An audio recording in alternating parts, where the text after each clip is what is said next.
This is the only morning show that matters. Cayman Crosstalk. Cayman Crosstalk.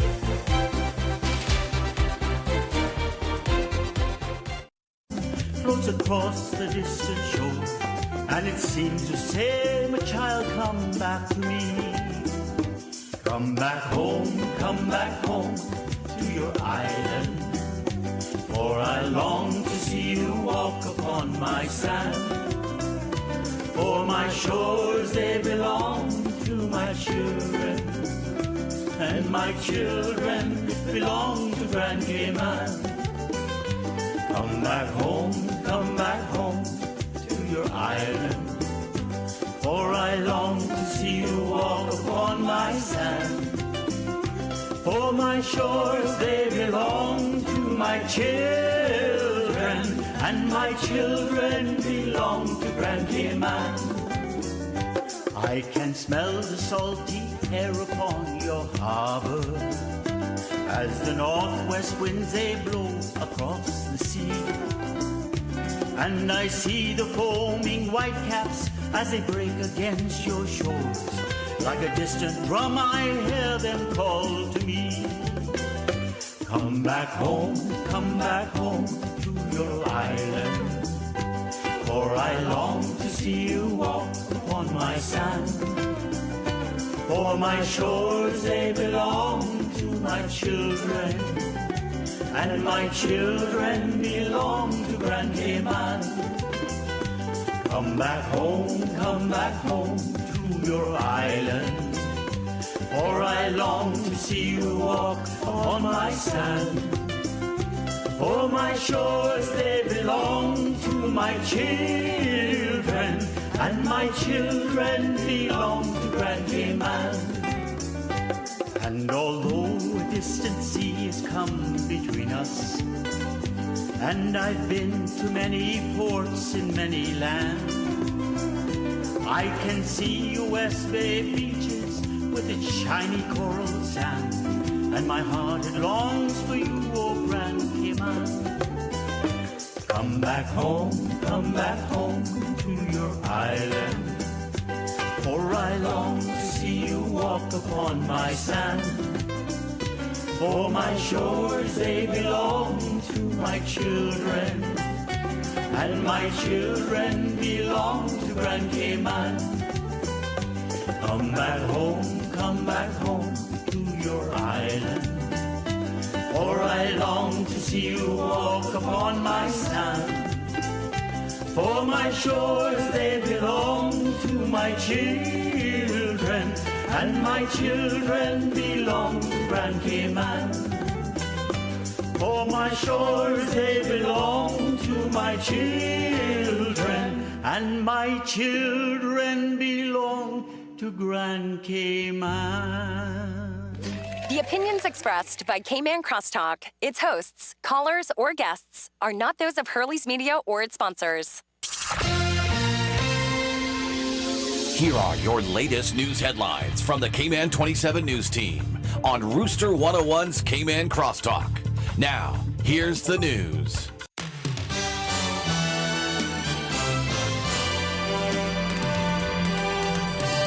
First day on the job for Cayman's 14th governor. What's up, everyone? I'm Doug Dodds. Here's today's top stories for the Cayman 27 newsroom. Cayman's 14th governor, Governor Martin Roper, was sworn in on Tuesday morning in the Legislative Assembly. Premier Alden McLaughlin wasted no time in setting the stage for the new governor, raising the issue of gay marriage and same-sex couples. Governor Roper answered saying compliance with international human rights obligations, including the right to equality for all Cayman Islanders, is the integral part of good governance. In other news today, the grassroots group behind an effort to trigger a referendum on the controversial cruise berthing project won't say how many signatures it's collected thus far. The cruise port referendum Cayman representative says the group is keeping its numbers close to its chest for now, citing a number of unspecified reasons. One last update came a few weeks ago when CPR Cayman said it had surpassed 3/4 of its target. The group will need to collect close to 5,300 signatures to force a yes or no vote on the project. And finally today, one man remains in stable condition after a stabbing in West Bay on Monday. The incident happened shortly before 6 p.m. on Powell Smith Road. Police say officers on patrol were alerted to a stabbing outside a liquor store in the area. When they arrived, those involved in the incident had already left the scene, and the injured man was taken to Birch Tree Hill Road with wounds to his torso and leg. For more news on these stories and others, click on Cayman 27 on KY or watch the news tonight at 6 with a replay at 7. For Hurley's Media, I'm Doug Dodds. Have a great day.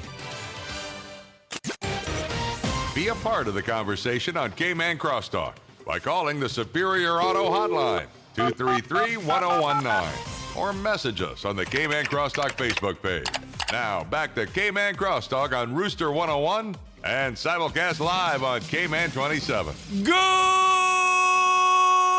morning, Cayman Islands, and thank you very much for tuning in to Cayman Crosstalk. Greatly appreciate you being here this morning. Thank you all very much for tuning in on a daily basis. Today is going to be, I tell you the truth, probably one emotional roller coaster of a show for many of you, the listening audience, and also probably for my guest that's going to be coming in the studio as well. Today we're going to have a gentleman that has been diagnosed with AIDS, and suffice to say, I read his email to me, which was pretty long and comprehensive, and spoke about this a little bit, communicated a little while, and long story short, he's going through a rough time now, not just only health-wise and those concerns that everybody would have with regarding such a disease or syndrome, but he's also finding difficulty in getting work and feeling that he's been discriminated all around on all fronts, and there's no help nowhere. Feels lost. So this morning we're going to be talking about that, talking about the whole entire plight, and see what we can do and what he can do as well. So I'm looking forward to that. So that's going to be coming up probably in about 15 minutes or thereabouts. So we want you to tune in, and soon after that discussion, we're going to be talking about education as well, how the education landscape looks, maybe touching on some of the statistics that came out recently as well. Because as anyone know, my whole entire objective in life is to make sure that our children, whom have some great intelligence, is afforded that opportunity at every opportunity, and that there's nothing that's going to be lacking. There's not going to be anything save for the barriers of maybe parents bringing that child down. And that is a key component that we need to talk about as well. But otherwise than that we're going to deliver a world-class education system that every one of our graduates in the private school, public school, all of them can be world-class leaders and world-class players in this whole entire field of work, instead of not feeling less than, but more than, and that playing an integral part in their whole entire life in the Cayman Islands as well, so that a social economic nightmare that could derive from lack of education will be thwarted, and that we have the best little paradise in the world. And I certainly believe that we can. We're small enough. We have all of the infrastructure around us to make sure that that can happen. And so let's just see how we can talk about that, see how education has changed, and how the 21st century is changing the delivery of that education, and frankly, the way that we learn and the youngsters learn as well. But today is the 31st, 31st of October, and it is Halloween, and a lot of youngsters like to participate in Halloween and so forth, and most parents probably wonder where they can take their children for Halloween and what they can do. And well, I can tell you, if you just go to it's your party, parents, people that are into it, I'm telling you, Charlene has everything you can probably think about. The costumes are absolutely fantastic. Decorations, I mean, it is pretty cool. She has literally everything under the roof. So you can probably go and get some good deals too. That is Halloween right now, and Halloween is tonight. So I would run down there before basically everything has gone off the shelf. Last night was like bedlam. inside the It's Your Party store in Bodden Place, and recommend anyone to go to there. I tell you the truth, not paying me to say that, but I'm just saying it's a pretty nice store and even better staff as well. But ladies and gentlemen, if you do have your costume for your little one, the members of Savannah Newlands Kodak and also the residents of Jason Avenue in Savannah invite you all to their little gathering tonight. This has been going on for many, many years. The epicenter is going to be Miss Heather Bodden's yard, right at the very top of Jason Avenue. We're going to have police that's going to be making sure that everything is fine, or people are parking well and traffic is flowing, because it's massive every year. So if you're coming home going east, I will tell you that if you're wondering why the traffic is moving very, very slow, is because there's hundreds of people that's going to go by Jason Avenue tonight. And the reason why they're going, it's a safe environment. No vehicular traffic will be moved on that road between 6 and 10 o'clock. No vehicular traffic whatsoever. It's going to be cordoned off. You're going to have food like pizza, cupcakes. And I'm telling you the truth, I believe they may have purchased probably a ton of candy to give away. And it's just a great environment. The little movies that are going to be playing.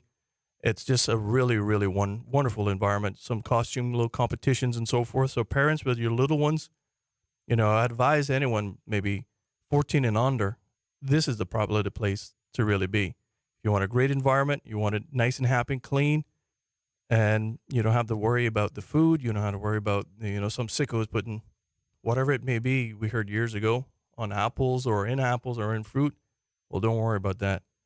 Savannah Newlands Kodak has you and has your child, and you don't have to worry about anything at all. Just come, you grab a pizza, sit down and watch your child just enjoy themselves. You can go around the whole entire neighborhood. You got some wonderful neighbors that really decorate well and just really participate in it. But the epicenter is going to be right at the very top of Jason Avenue. There's a little over an acre of parking on both sides.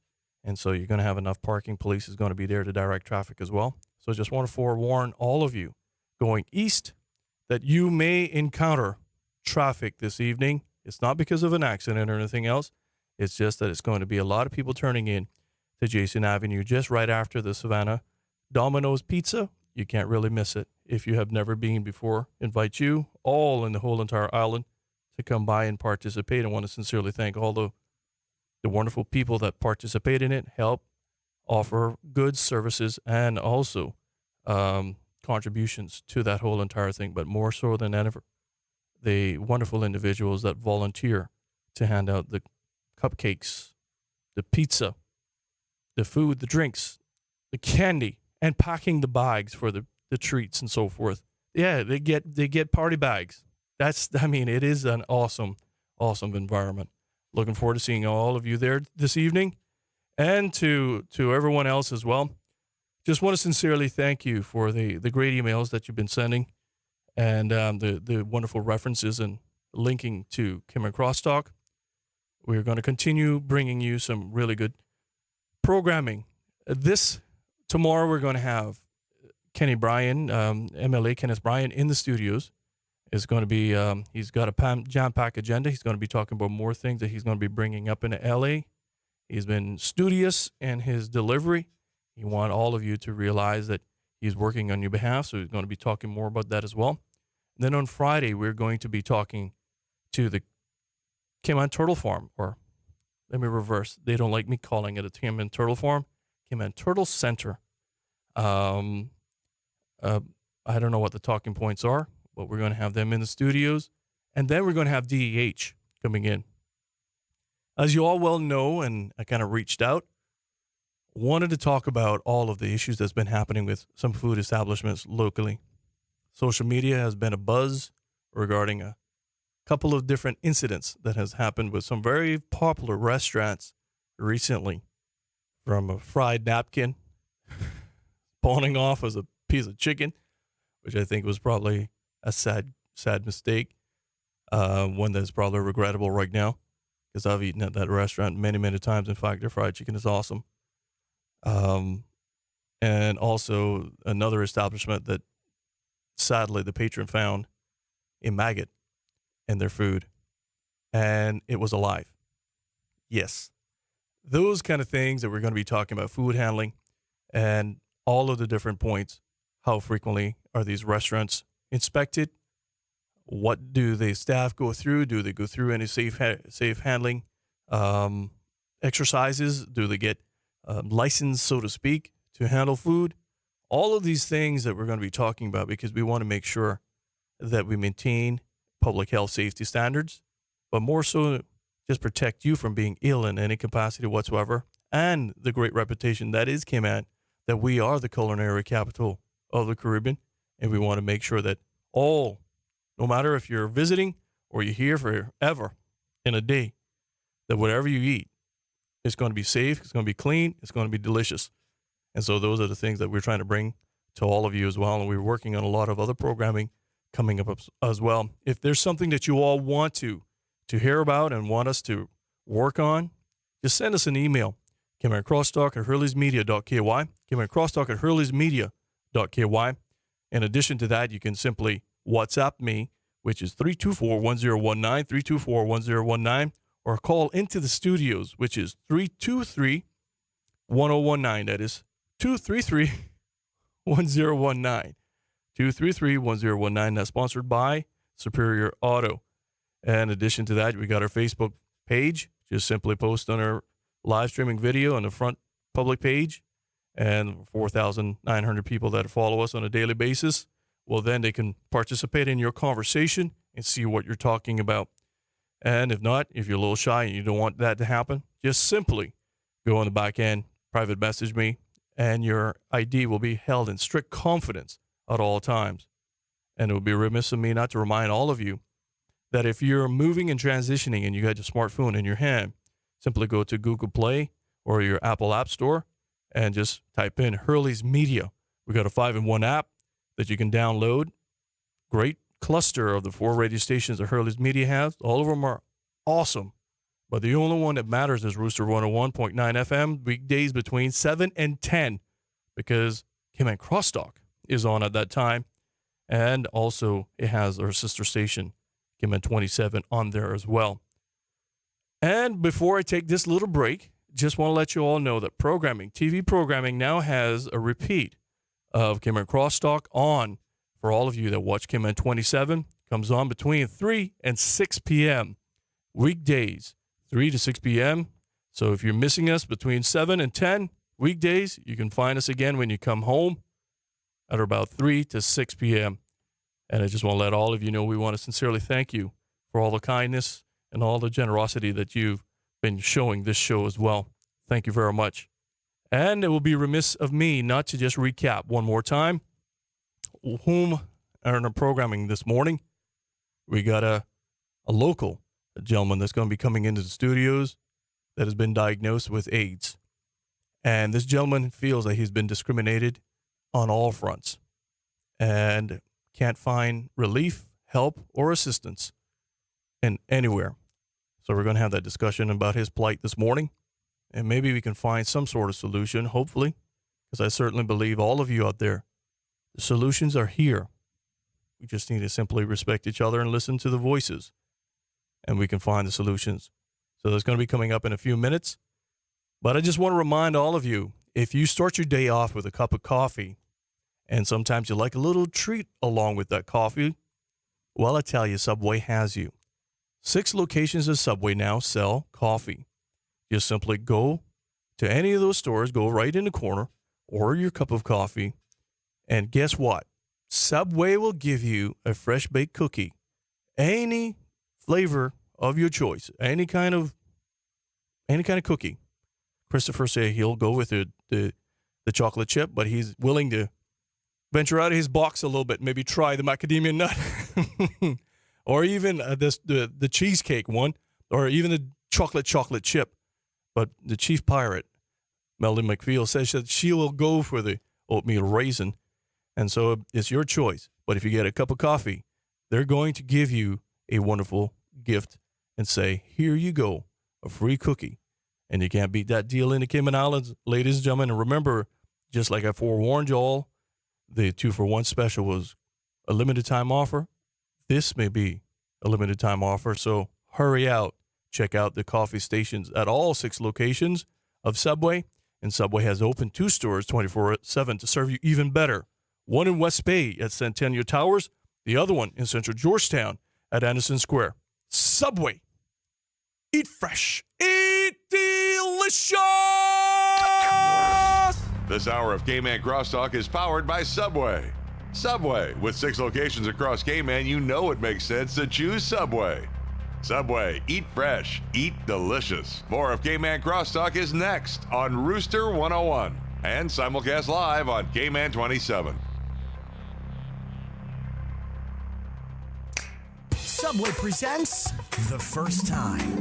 I'll never forget my first time. I'll never forget my first time. The first time you tasted tender grilled chicken combined with Black Forest ham, melted cheese, and the freshest toppings and sauces. I'll never forget my first time. The chicken cordon bleu sandwich. It was love at first bite. Go ahead.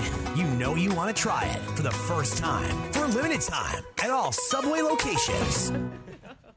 The Copper Penny. It's been around for 150 years. It's traditional and comfortable, but has no real buying power. Like the penny, copper networks don't have real power to drive today's business applications forward. Is your business still connected by copper? C3 Pure Fiber provides Grand Cayman businesses with 100% fiber optic network connectivity for real power. Log on to c3.ky and upgrade your internet data access from to the most reliable and fastest connectivity. C3 Pure Fiber. Cruise tourism is a vital part of Cayman's economy. It is the government's responsibility to create opportunities for our people to grow and prosper today, tomorrow, and into the future. It is a myth that Cayman does not need cruise tourism. It is a fact that cruise passengers spend $200 million per year buying services from small businesses, tour operators, attractions, restaurants, and retail shops. Those funds stay right here, supporting our economy and communities. Support the pairs. Support our tourism. The most magical season of the year is just a few weeks away, and Cayman 27's Parade of Lights is coming soon. Bogle Insurance Brokers presents Cayman's biggest holiday gathering of the season, Saturday, December 1st here in Camana Bay, and we want your boat in this year's parade. 2 lucky winners will walk away with $1,000 and 2 general admission tickets to Kaboo. Big boats or small, dress them to our theme, Christmas Around the World, and you could win. Register now. Click Cayman27.ky. Email C27paradeoflights@gmail.com or call 333-6560 for more information. Cayman 27's Parade of Lights.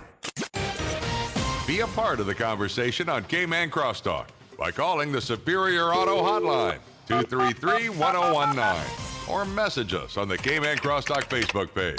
Now, back to Cayman Crosstalk on Rooster 101 and simulcast live on Cayman 27. All right, ladies and gentlemen, and thank you all very much for tuning in. Let this be part of your morning and part of your day. I just want to remind all of you right now, I just got a traffic alert for all of you from the Royal Cayman Islands Police Service. It says Shedden Road.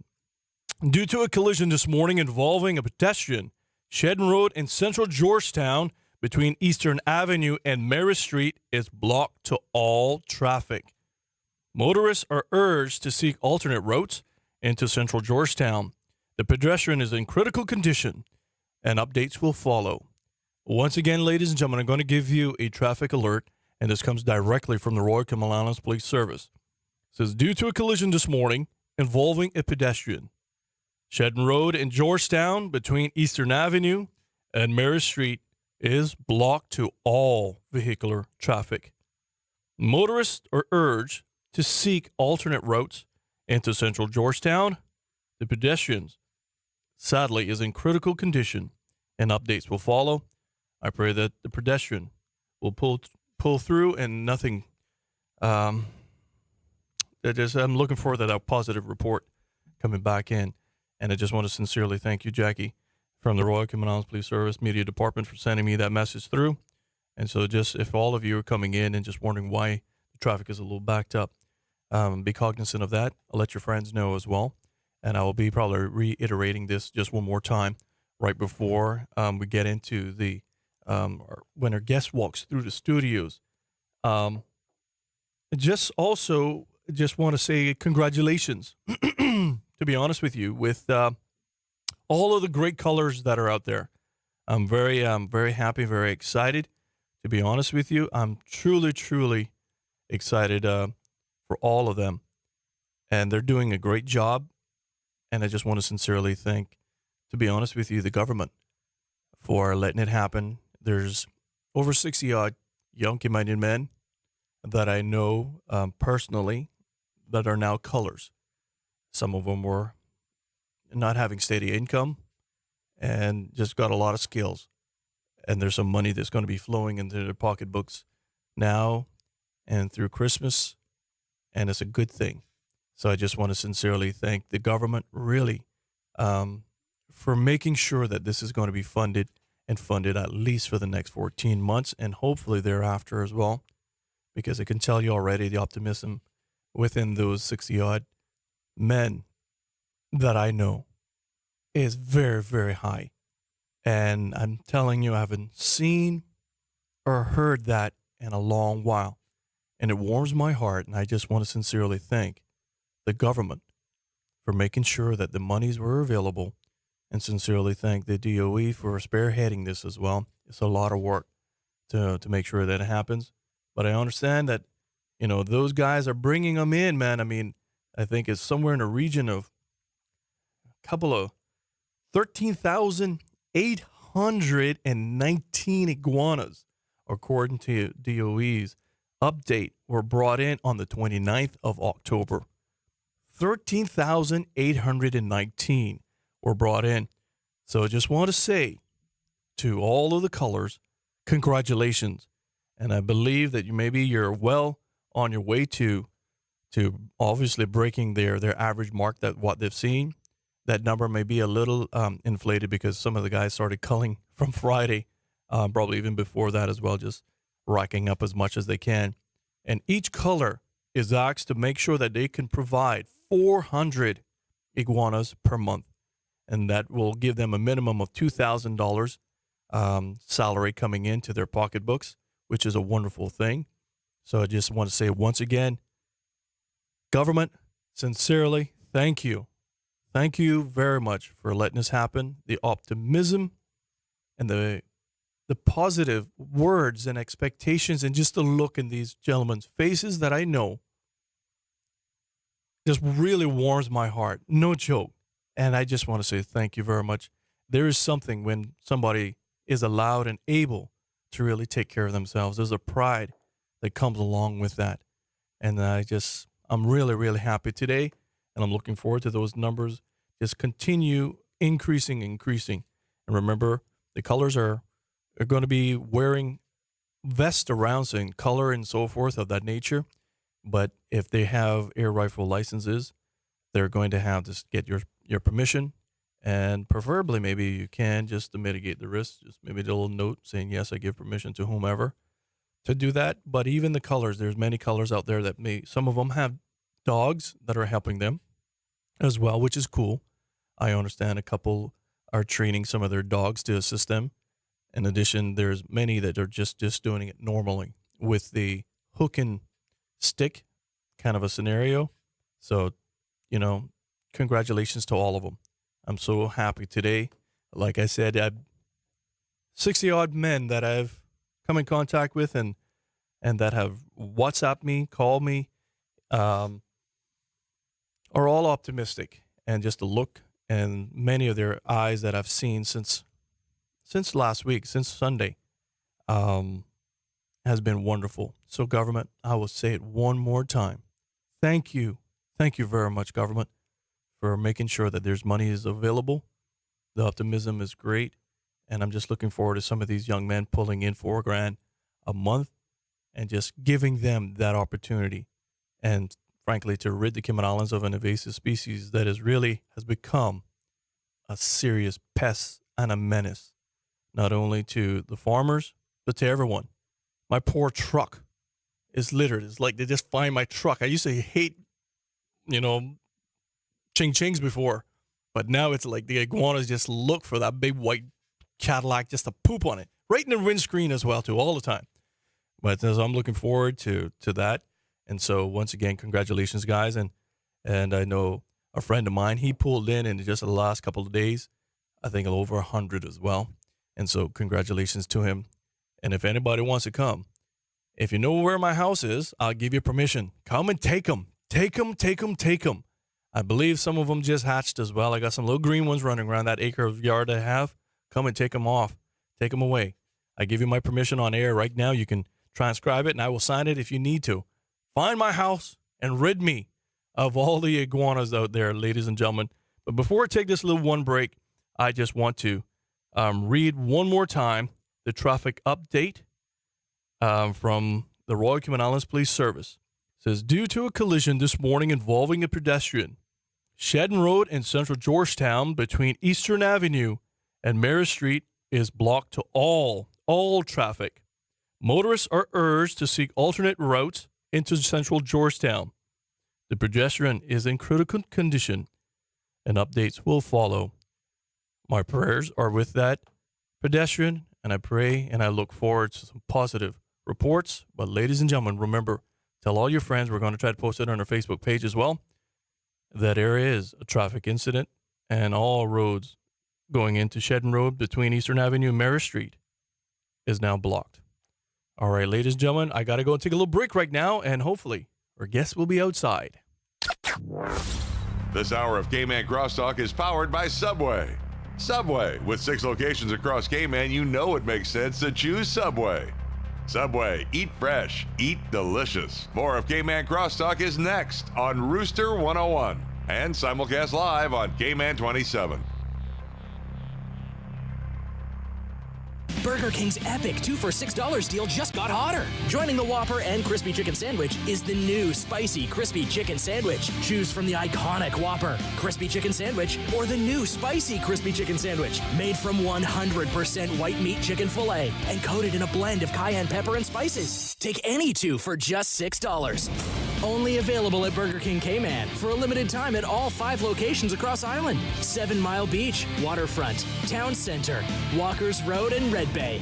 Advance Automotive Chevrolet is celebrating their 10th birthday by giving away $10,000 to one lucky person who buys a brand new Chevrolet. Not buying a new car this year? Well then, why not be one of 10 people who could win free gas for a year? Book any service with Advance Automotive before December 19th to enter. And remember, Advance Automotive can service any make of vehicle so everyone can enter. Visit AdvanceChevrolet.com for more details or call 945-9191 to book your service today. Terms and conditions apply. Health City Cayman Islands, where high-quality care and compassion meet affordability. Specializing in cardiology, orthopedics, sports medicine, medical oncology, and more. Health City's elite team of skilled doctors and dedicated patient care team make your healthcare journey a positive, stress-free experience. For more information or to schedule a consultation, call 640-4040. That's 640-4040. Health City Cayman Islands, transforming healthcare, changing lives. From creepy clowns to Day of the Dead zombies, It's Your Party is your Halloween headquarters. For the kids, find their favorite Marvel hero, including the Black Panther. Fortnite costumes arrive this week. If your princess wants to be a princess, shop It's Your Party. Find baby and dog costumes too. Shop aisle after aisle of the hottest costumes, including the sexy ones. Build your own with a massive selection of unicorn headbands, fairy wings, legwear, masks, wigs, accessories, and more. If you're into Halloween, get into It's Your Party in Bodden Place. Here are your latest news headlines from the Cayman 27 News Team on Rooster 101's Cayman Crosstalk. Now, here's the news.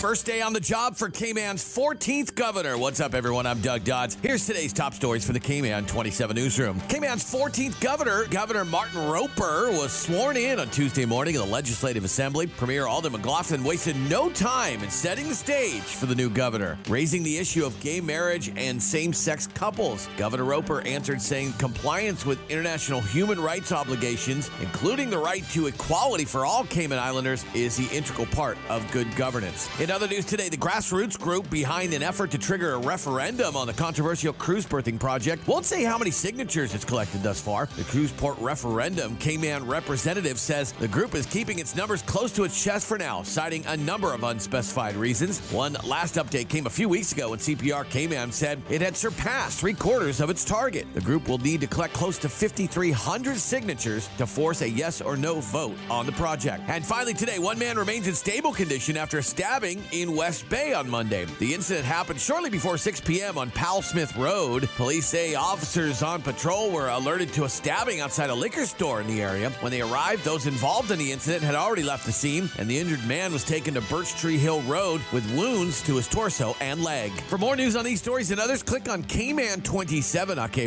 or watch the news tonight at 6 with a replay at 7. For Hurley's Media, I'm Doug Dodds. Have a great day. Be a part of the conversation on Cayman Crosstalk by calling the Superior Auto Hotline, 233-1019, or message us on the Cayman Crosstalk Facebook page. Now, back to Cayman Crosstalk on Rooster 101 and simulcast live on Cayman 27. All right, ladies and gentlemen, thank you all very much, and happy Wednesday to all of you.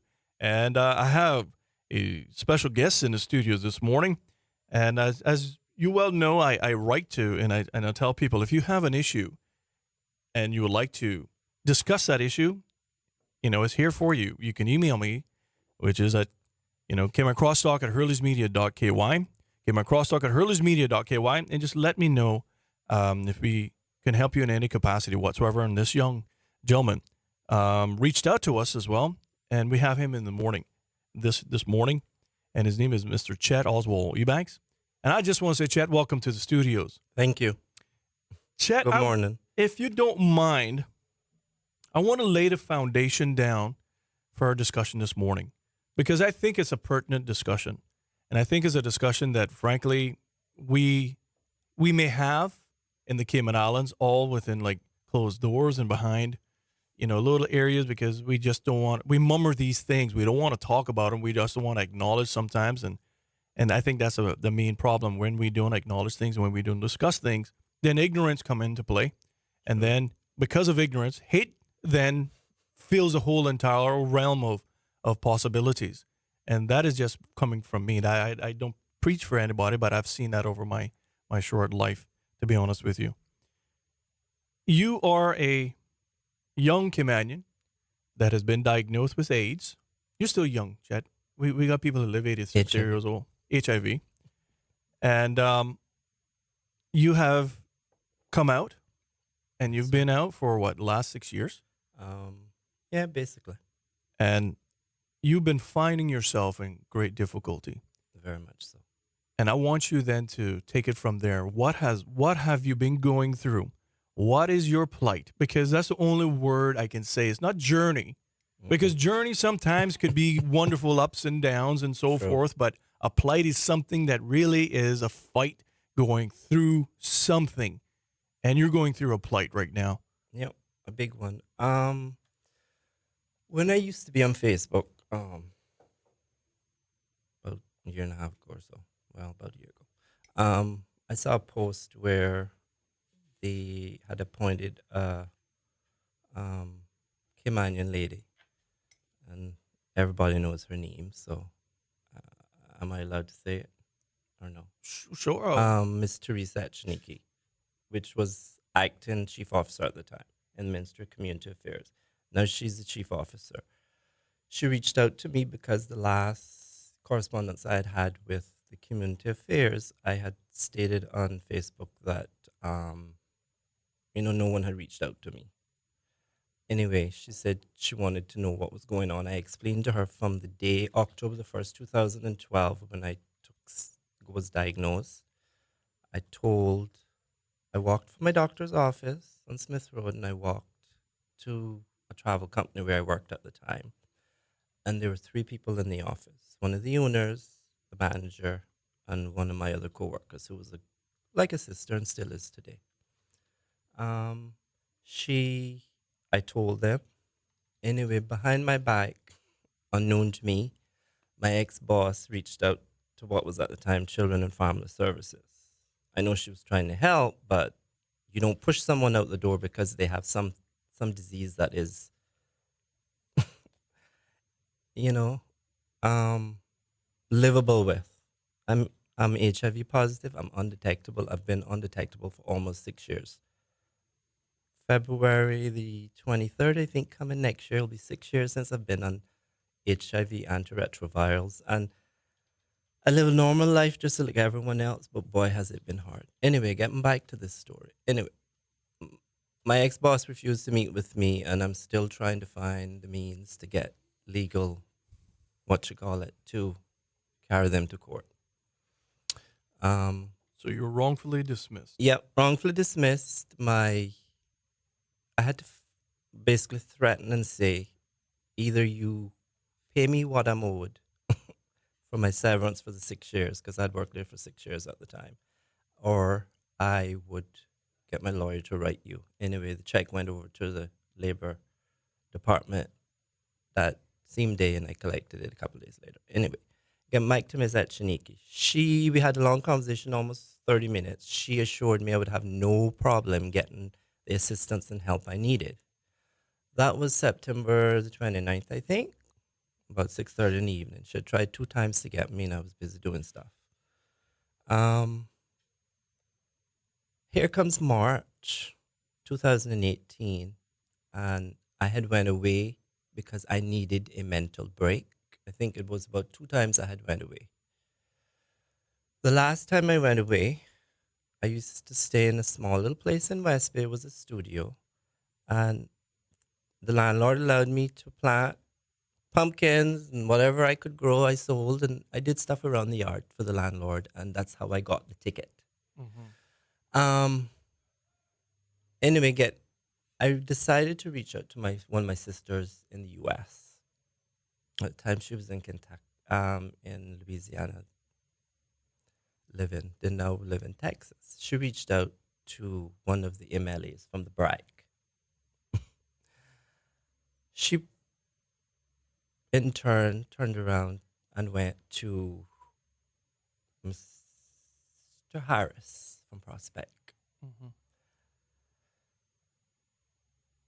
I reached out to him in an email and asked him if he would meet with me when I returned back to Cayman. That was January this year, I think, sometime. And he told me he was off island. That was when he went to England to be trained for something for government.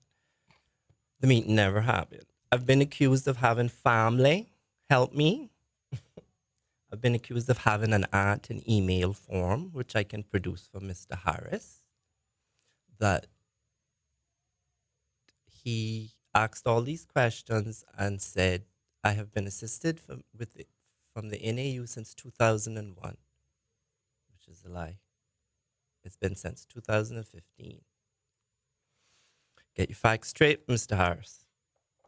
Anyway, the meeting never happened, and Mr. Harris' words noted in the email, which I can send to you, would I have no problem sending it, states, your last medical report deems you fit to work by your doctors. Therefore, that is what we expect you to do. Work. I said, what about the part of being discriminated against? And then he goes, why did you leave the travel company? I didn't leave the travel company. I wasn't allowed to come back to the travel company to work. Insurance. Cineco is the only insurance company in this country that can insure me. And far as I know, I was told it is a right to me because I'm HIV positive and I'm a Caymanian. It took 4 years of fighting with one of my nurses and doctors and escalating it to the point of carrying it up to the chief medical officer at the HSA to finally get a Cineco card. The insurance ends in April sometime, 18th or 19th. Mr. Harris states in one of the emails that they were intending to renew it. I asked Mrs. Etchaniki in September 29, 2017, why is it that everyone else as an indigent can get insurance indefinite? Why me living as an open and honest, willing to work, fit to work, no one will hire me, Caymanian in this country, which doesn't mean anything to these people anymore, but anyhow, why is it that my insurance has to be renewed and reassessed every 3 years? God forbid. I asked this question, but then I'm not lying to you. Okay, I'm not going to lie to you. These were Miss Echeniki words. I said, Mrs. Echeniki, why is it that the insurance cannot be given indefinite? Well, it's done that way. God forbid you die. We're all going to die. And if I was working for myself or in a private company or with government, if I had insurance, it would be canceled upon my death. So it's a lousy excuse. Applied Cayman Airways. I had 6 years travel experience. Cayman Airways did not hire me. I went to the Human Rights Commission. I have put in 2 complaints, one against the NAU, and I named certain people. Mr. Harris was named. Ms. Echeniki was named in it. The Human Rights Commission came back and closed the case and said my human rights have not been infringed on and there's nothing has been breached. Mr. Harris has put an email form stating that the government states that my human rights have not been breached. You tell me, when I quote to you an email after email and say to you, this is what I want the Cayman Islands government to adhere to. The Cayman Islands have been subject, mind me shaking because I'm nervous this morning, angry and mad and upset. Chad, do me a favor, come a little closer to the microphone. I want people on, not only on broadcast to hear you, but on TV as well. Thank you. The Cayman Islands have been subject to the European Convention on Human Rights since the 1950s, and as such have been able to obtain a remedy for breach of the provisions of the international treaty by lodging a complaint in the European Courts of Human Rights. In addition, the law of the Cayman Islands previously recognized a number of human rights and fundamental freedoms under the common law and statute law. So if the Cayman Islands government, this is all I'm going to say today, and I'm going to say it bluntly. If Mr. Alden McLaughlin has no idea what's happening in this country, if the Deputy Premier has no idea what's happening in his country or with his people from the BRAC, because yes, Mr. Moses Cocarnell, and yes, Miss Juliana O'Connor Conley, I am a proud Cayman Breaker, willing and able to work. This is how it's going to go down today because I'm angry and I'm upset. I want a meeting with the powers to be because I was ready to go to the last governor and meet with him before he got rescinded back to England. And it's prime and proper time. The new governor's here and I'm a gay Caymanian. Yes, I'm living with HIV. I bother no one in this country. This is my home. I carry 2 passports. And if most Caymanians don't understand what that means, one is a BOTC and one is a British passport.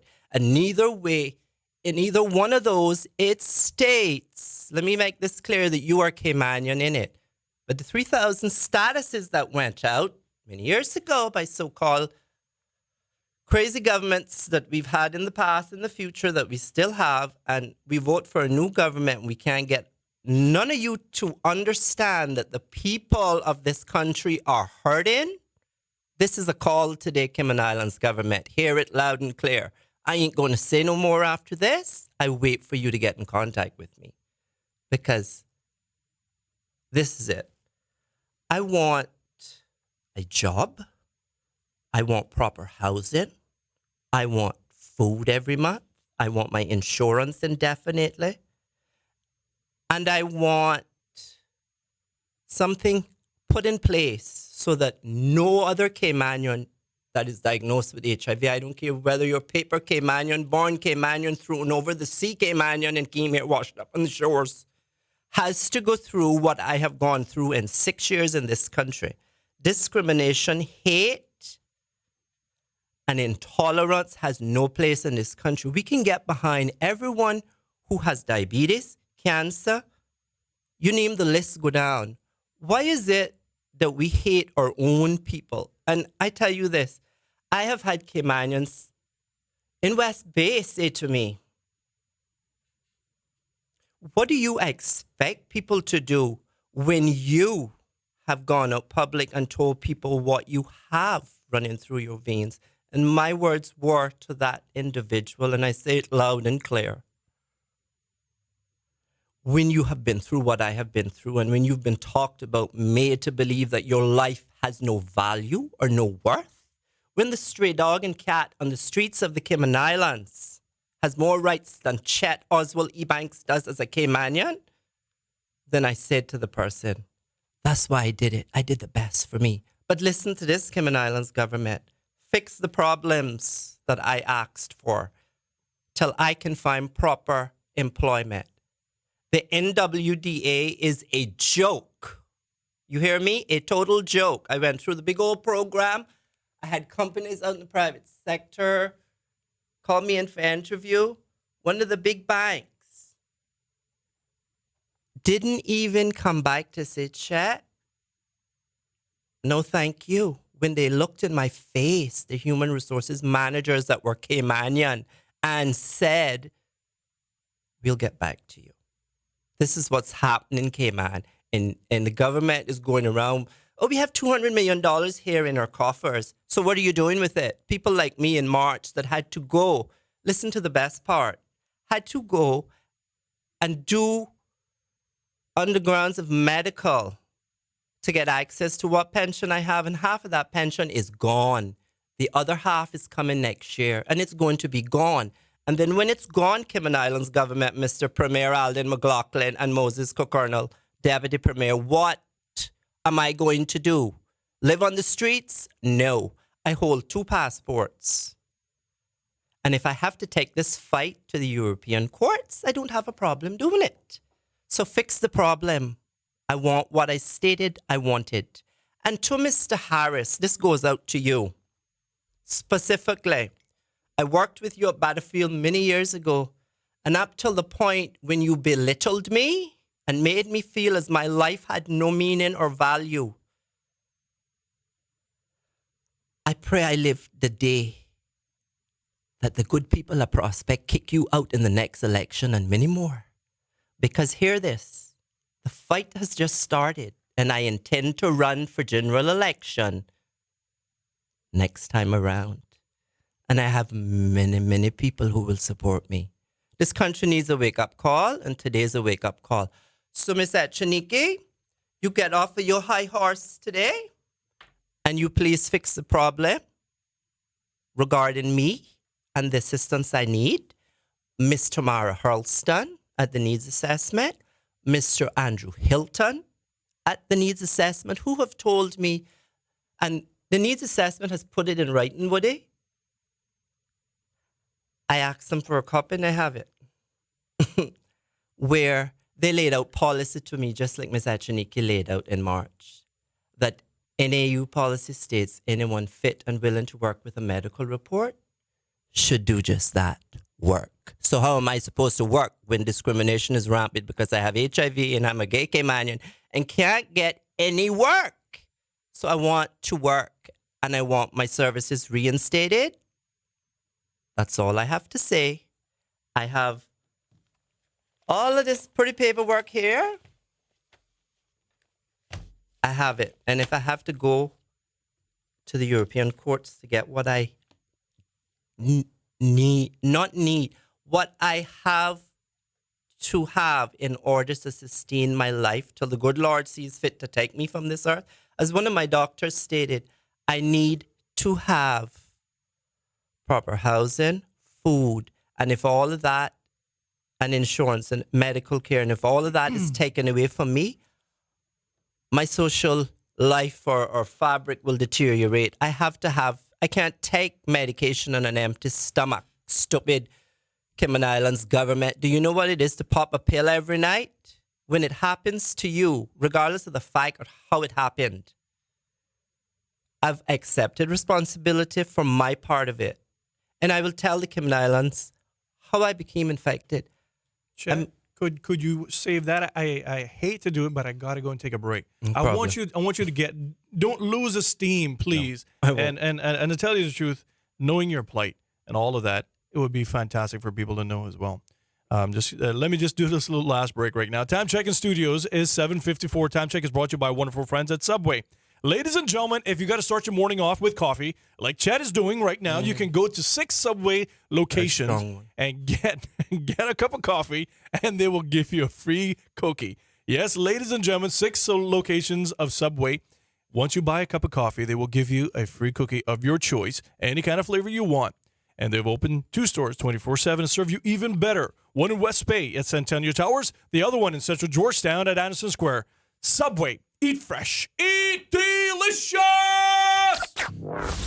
This hour of Cayman Crosstalk is powered by Subway.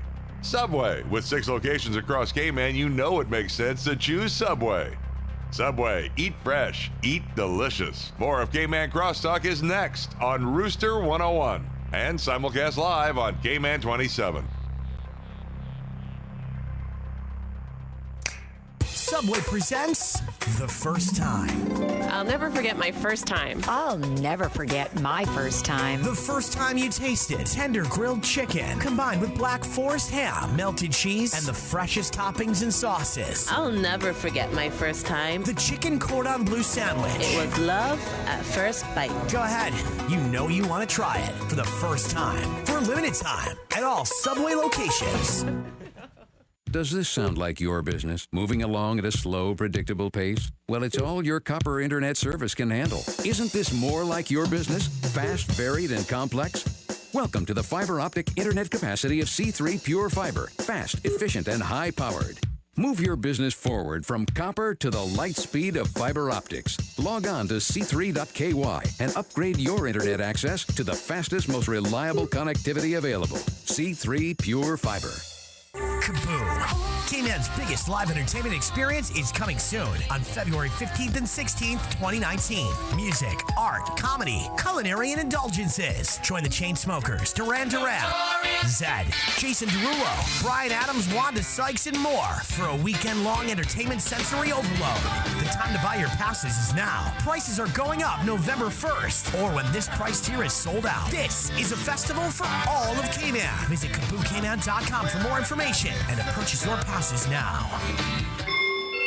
This is a Misal moment. This is a message from the Ministry of Education. Inquire, innovate, inspire. Let's develop a passion for science by raising scientific curiosity, skills, knowledge, and confidence for all students. Visit education.gov.ky and get to know the country's new science education strategy and our 3 goals for science education over the next 5 years. This Misal moment was brought to you by the Ministry of Education, Youth, Sports, Agriculture, and Lands, in an effort to keep the public informed and engaged.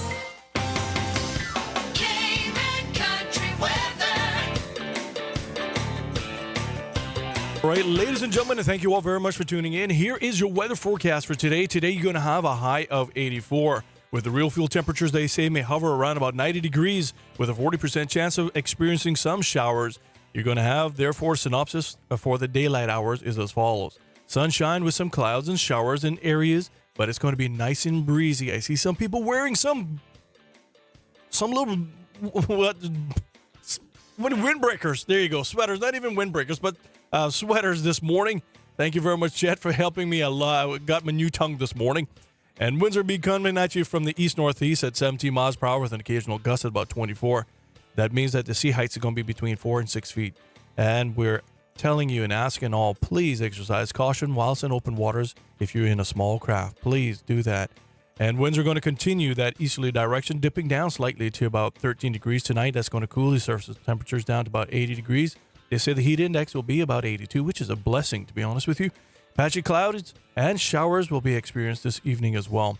And your sunrise this morning was at 6:26. Your sunset will be at 5:52. You got 11 hours and 26 minutes of beautiful sunshine to really enjoy. Tomorrow should start shaping up to being bright sunshine and some clouds, but very little rain. And you're going to continue that straight through until Saturday, they say. So tonight, maybe some little rains, but we hope not. Join me back with special guest, Mr. Chetty Banks, in the studios.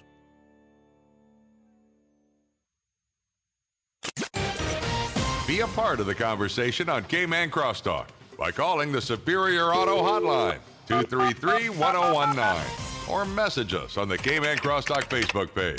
Now, back to Cayman Crosstalk on Rooster 101 and simulcast live on Cayman 27. The opinions expressed by Cayman Crosstalk, its hosts, callers, or guests are not those of Hurley's Media or its sponsors.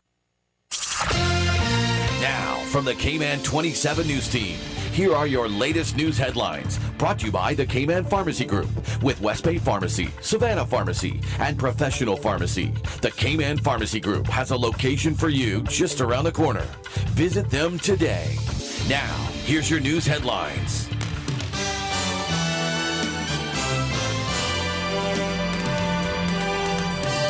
First day on the job for Cayman's 14th governor. What's up, everyone? I'm Doug Dodds. Here's today's top stories for the Cayman 27 newsroom. Cayman's 14th governor, Governor Martin Roper, was sworn in on Tuesday morning in the Legislative Assembly. Premier Alden McLaughlin wasted no time in setting the stage for the new governor, raising the issue of gay marriage and same-sex couples. Governor Roper answered saying compliance with international human rights obligations, including the right to equality for all Cayman Islanders, is the integral part of good governance. In other news today, the grassroots group behind an effort to trigger a referendum on the controversial cruise berthing project won't say how many signatures it's collected thus far. The cruise port referendum Cayman representative says the group is keeping its numbers close to its chest for now, citing a number of unspecified reasons. One last update came a few weeks ago when CPR Cayman said it had surpassed 3/4 of its target. The group will need to collect close to 5,300 signatures to force a yes or no vote on the project. And finally today, one man remains in stable condition after a stabbing in West Bay on Monday. The incident happened shortly before 6 p.m. on Powell Smith Road. Police say officers on patrol were alerted to a stabbing outside a liquor store in the area. When they arrived, those involved in the incident had already left the scene, and the injured man was taken to Birch Tree Hill Road with wounds to his torso and leg. For more news on these stories and others, click on Cayman 27 on KY or watch the news tonight at 6 with a replay at 7. For Hurley's Media, I'm Doug Dodds. Have a great day. Be a part of the conversation on Cayman Crosstalk by calling the Superior Auto Hotline, 233-1019, or message us on the Cayman Crosstalk Facebook page. Now, back to Cayman Crosstalk on Rooster 101 and simulcast live on Cayman 27. All right, ladies and gentlemen, thank you all very much for tuning in and letting us be part of your morning and part of your day. I'm joined by my special guest co-host, which I always enjoy having in the studios, Mr. Gilbert McLean as well. And we're talking with Mr. Chet Oswald Ebanks. As he said, he's openly gay Caymanian that has HIV and feels like he's being discriminated on all fronts. And vexed is the mics. Vex is, I guess, is a very team word that we want to say. Normally, I use the other one like pissed off. That's a little bit more aggressive, but he's really, really upset because obviously you were talking about your plight, and this is a plight. And discrimination is rampant. You're not the only one, really, in essence, that you have a kind of double whammy because you are an openly gay Caymanian that has HIV positive. And it's not unreasonable to think, I mean, we feel it all the time, and people say, well, you're overstretching it, that there is discrimination within hiring processes. And we see that, government keeps bragging that, work permits are up and so forth, and people are coming, people are liking to work here. But yet, NAU is increasing all of those things. Chet, you were talking about right before I had to end the last break because I got to pay bills. We're not subsidized like other government stuff. You were talking about, you said, look, I accept responsibility. This is where I'm at. And I'm sorry that I had to cut your momentum. But could you please pick up again and give some background to who you are and how this started as well? I'm originally from the Brack. I was born down here. Birth certificate says somewhere between the parish of Georgetown and South Sound. So 1971, 1st of March. My dear departed mom. So you're a Grand Caymanian then? Yeah. I'm picking on you. Yeah. Like Braca said, what do you never be a Braca? Well, anyhow, everyone asks me why I love to fly so much. This is why I love to fly so much. My mom's pressure went up, and 1971 Cayman Brack Hospital couldn't handle it, so they got doctor from, what was it? The bite went down, and boom, boom, boom. I went on a plane for my first plane ride in my mother's tummy. Thank you, Mom. Anyway, came down here in 1988, started banking. I've been in banking a long time. Got out of it in 2004 and then went into travel. And it's, here comes September 2012. And I get sick. And I'm thinking it's a bad sinus infection because I suffer from allergies and sinuses and can't get out of bed, can't eat, my throat's swollen, can't swallow. In the end, I end up making 2 trips to my doctor at the time. And I looked at her and I said, look, she knew me well, Woody, because she is a good doctor. And I said, I'm not going back to West Bay. The only reason I'm going back to West Bay is to get a bag and to go back to one of the hospitals because I need some rest. But I hadn't slept in 3 weeks. I lost almost 20 pounds. Wow, because you couldn't. And I'm a couldn't small eat. little person. I couldn't eat. I was drinking Gatorade water, snack puddings, and to eat, I had to grab onto something. That's how bad my throat was. And when the ENT put the scope in with the camera, and I saw the condition of my throat with the white, fluffy growth and everything, they knew what it was. They just didn't tell me. I knew I was sick. I was admitted to the hospital. My doctor didn't take my insurance. She called one that did, that was internist. Went West Bay, went to Georgetown, met the doctor. 4 days later, I was discharged, but the first night in the hospital, sleeping, I looked at the nurses and I said, please make sure you give me something to sleep. I need to sleep. I haven't slept in 3 weeks. I remember calling my sister in Florida on WhatsApp and I said, I'm in the hospital. We're going to find out what this is. I'm going to bed. I'll talk to you tomorrow, God's willing. That was that.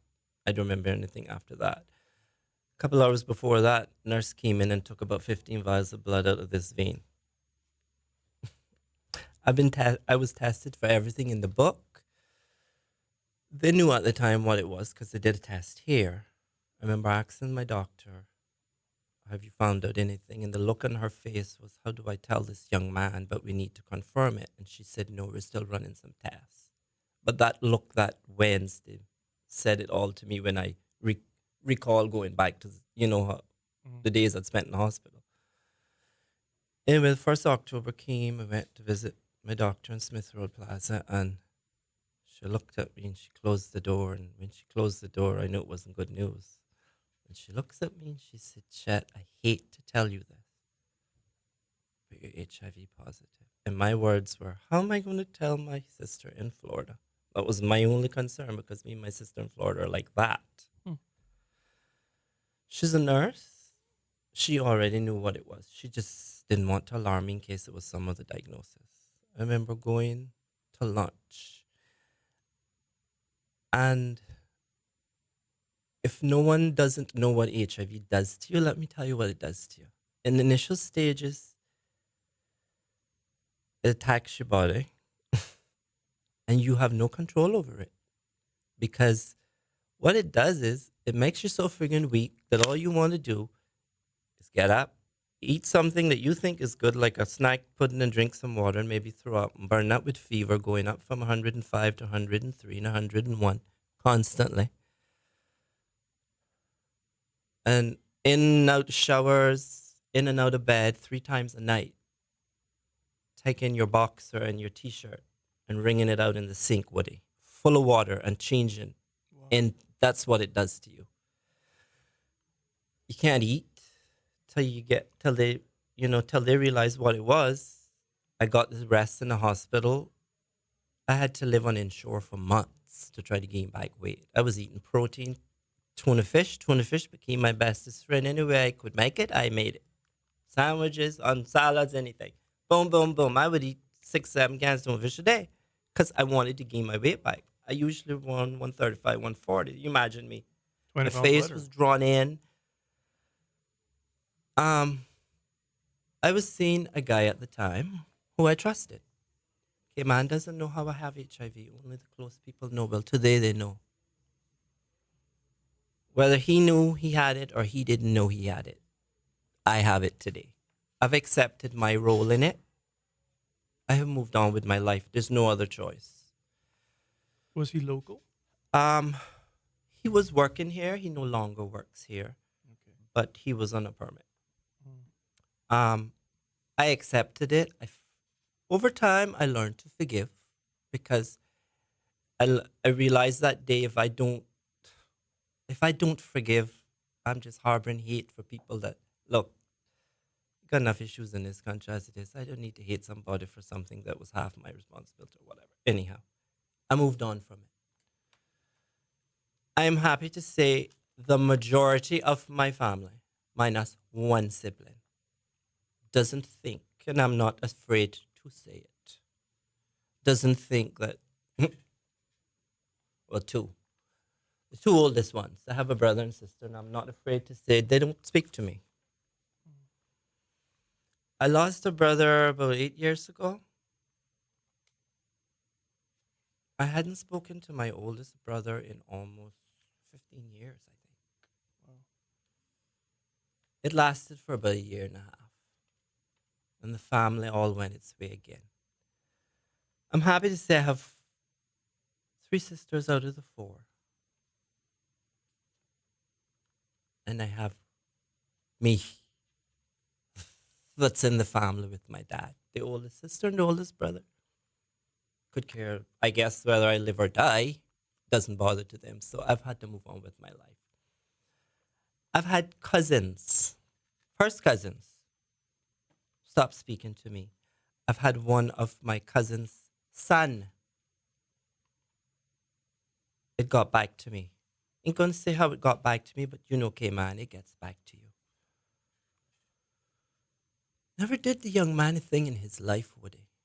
Watched him grow up, and he turned out to be gay. Boom! There you go. Karma's a bitch.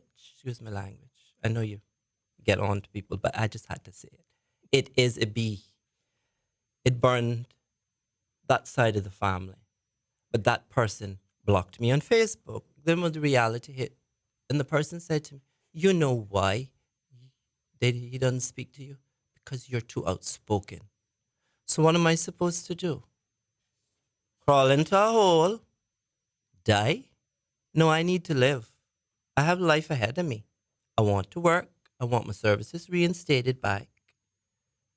I have rights. And if the Cayman Islands government doesn't think I have rights, well, as I said, Cayman Islands government has been part of the European Convention on Human Rights, and I'll take it that far. You hear about this case with these 2 young ladies fighting for marriage equality? Tip of the iceberg. I'm going to fight to get what I have as rights for me. I hold 2 passports. And yes, we say we are Caymanian. But I say to all Caymanians today, listen to this. Neither passport you hold states in it that you're Caymanian.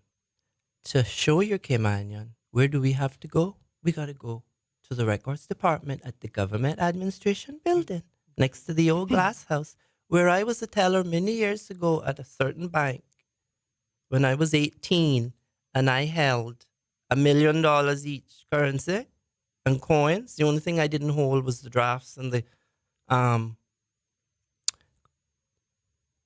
traveler's checks combination. I used to come in at 17 and a half years old in a major class air bank in Cayman for many years, many of them, and walk into a vault and open 7 to 8 combinations a day. Okay? I'm no idiot. I can work. I just need the chance for someone to give me a chance. The government don't want to give me one. The private sector don't want to give me one. So what choice do I have? Go to my pension, exhausted, which is supposed to be to help me buy a piece of land or a house. Been fighting to get a house. Don't want nothing big. Just want a little place to call my own. Can't get it. You know why I can't get it? Can't get a mortgage.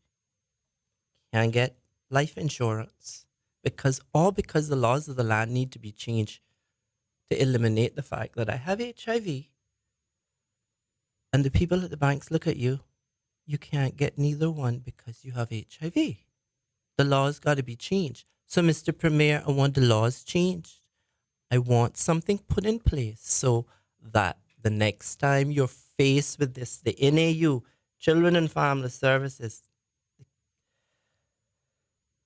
Community Affairs Minister, when they're faced with the fact that they have someone who is Caymanian, who is fit and willing to work, or unfit and can't work, that actually need, not want, need food, proper housing, and insurance in order to sustain this body. That's what I need, Cayman Islands government, Mr. Premier, Mr. Austin Harris, and Mr. Moses Cornell, Mr. Bernie Bush, Mr. Captain Eugene Ebanks, Mrs. Juliana Connolly, and who's the other one that I contacted?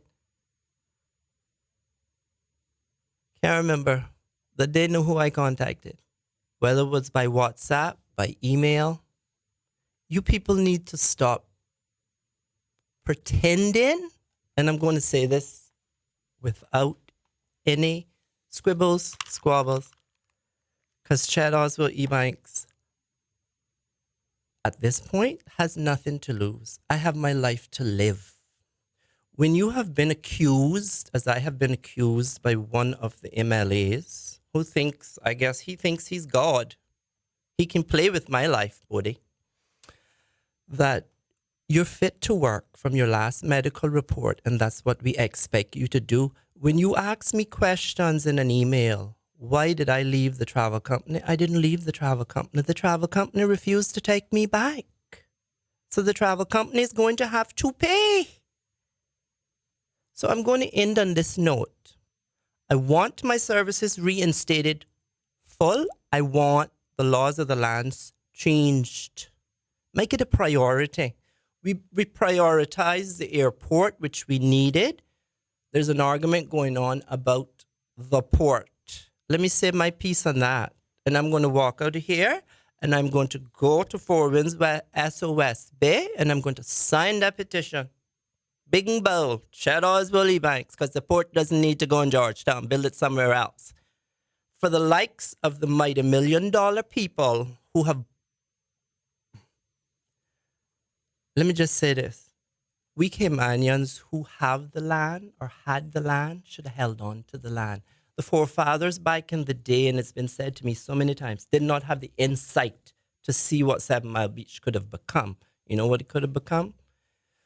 It didn't have dirt, mold, ground, whatever, fill, whatever you call it, to grow stuff on it.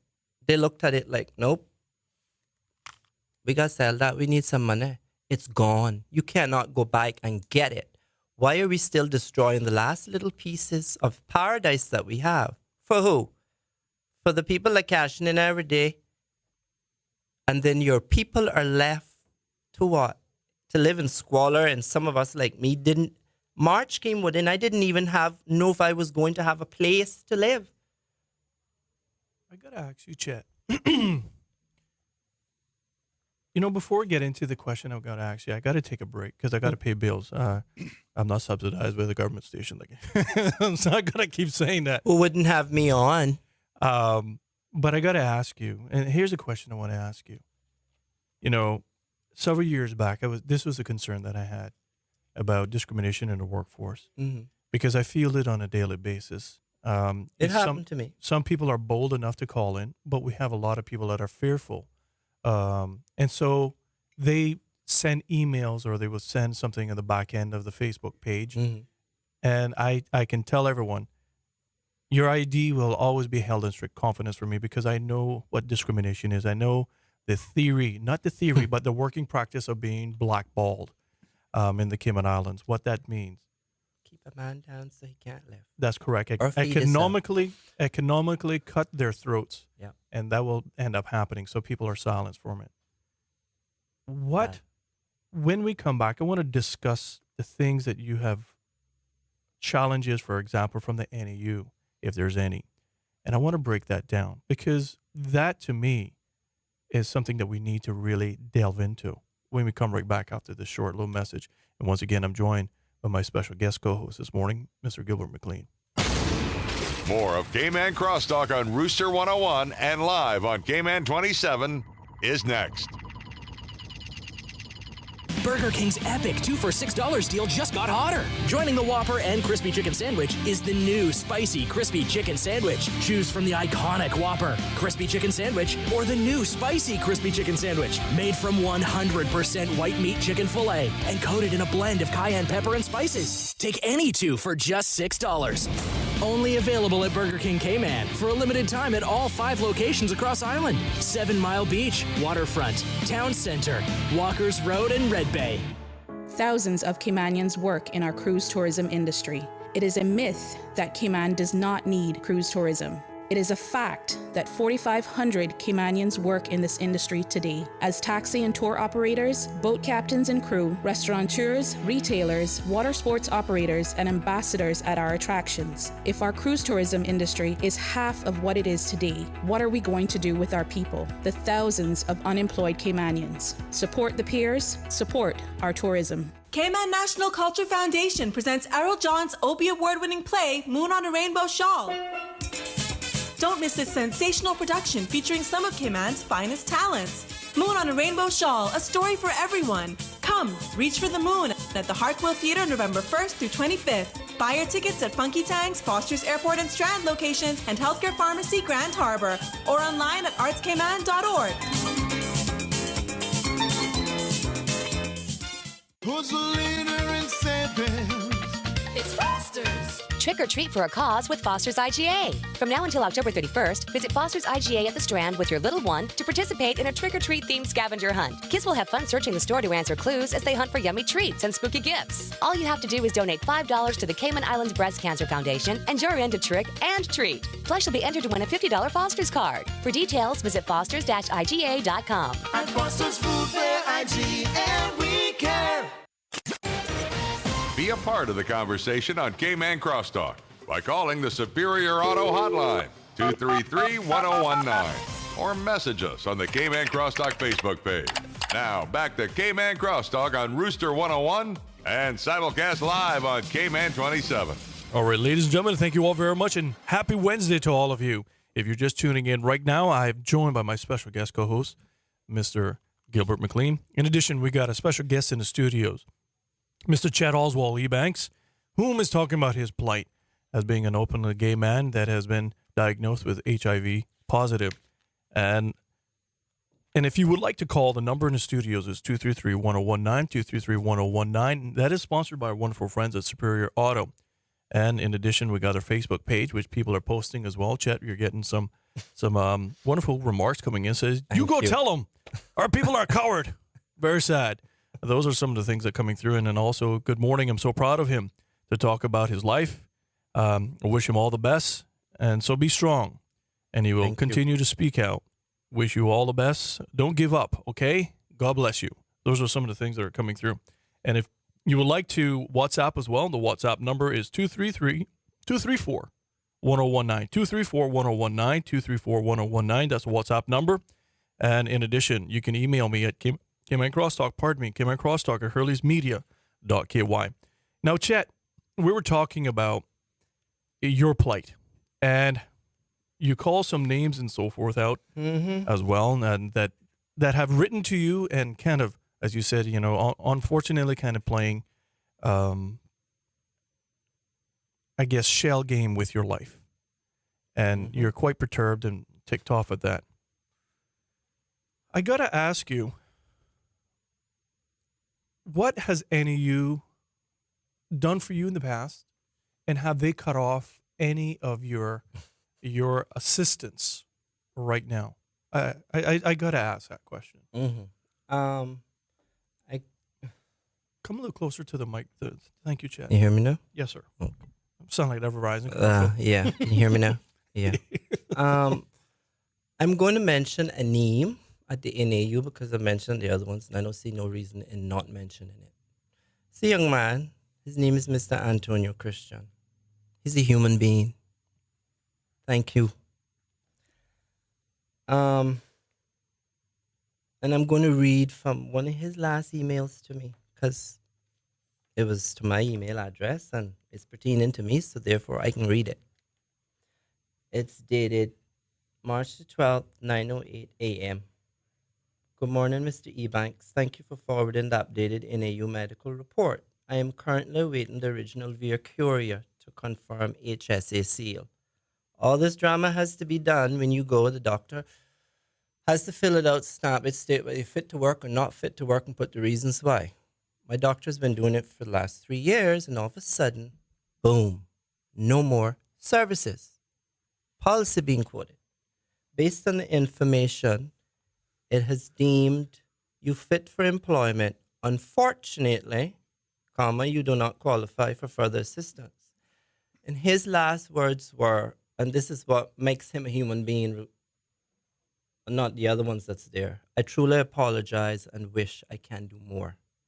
If you have any further questions, please feel free to contact me. Kind regards, Antonio Christian. He's a human being. He needs to be promoted.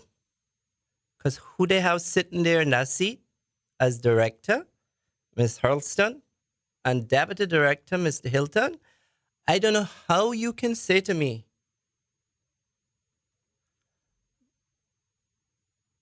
that my human rights haven't been violated.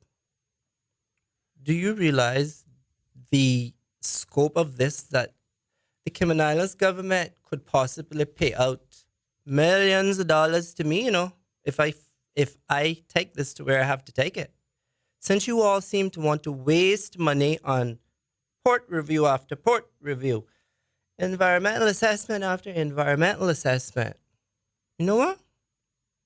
I'm going to make you waste the money and put it to good use. Some of that $200 million, I coming after it. If you, Cayman Islands government, do not reinstate my services, I'm going to sue you in the European courts and in the Cayman Islands courts. And I'm going to do it all with legal aid because I have rights.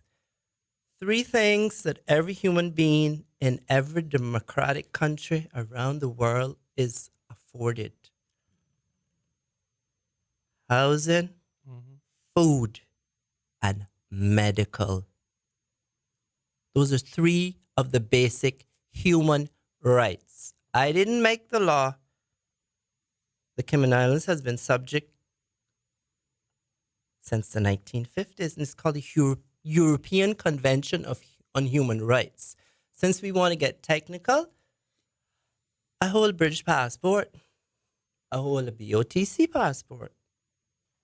And what does that say when you flip that beautiful page? On the top, it says British passport, the seal of Her Majesty in the front, the pretty burgundy color, and Cayman Islands. The other one says, with the European stuff, the seal, and it says British passport. Look in it and see if it says you're a Caymanian. No, but I am a Caymanian because I was born here. I'm a generational Caymanian, so I have rights. And I want those rights till I'm able to take care of myself. And why is it getting a job in this country is so hard when you have something flowing through your veins that you can live with? Look at me. I'm fit as a fiddle, ready to work, and all I can get is, we'll get back to you. And then I hear through the grapevine, oh, he's got HIV. You don't want him in this department. You might get it from him if you touch him. Say what? It's 2018. I take 1 pill. It's 3 medications called A-Tripla. Google it. And if it wasn't for it, I wouldn't live. But God forbid that someone else, and all of the people that I've contacted, and I've said this to them many times, when it hits home and it's you or your family member that it's going to hit, the book changes. Because you know why? Then it hits home. Oh my God, that person has HIV. What are we going to do? We need to help them. You don't need to push us people to the corner and say your life doesn't matter. I mean, what has this country become?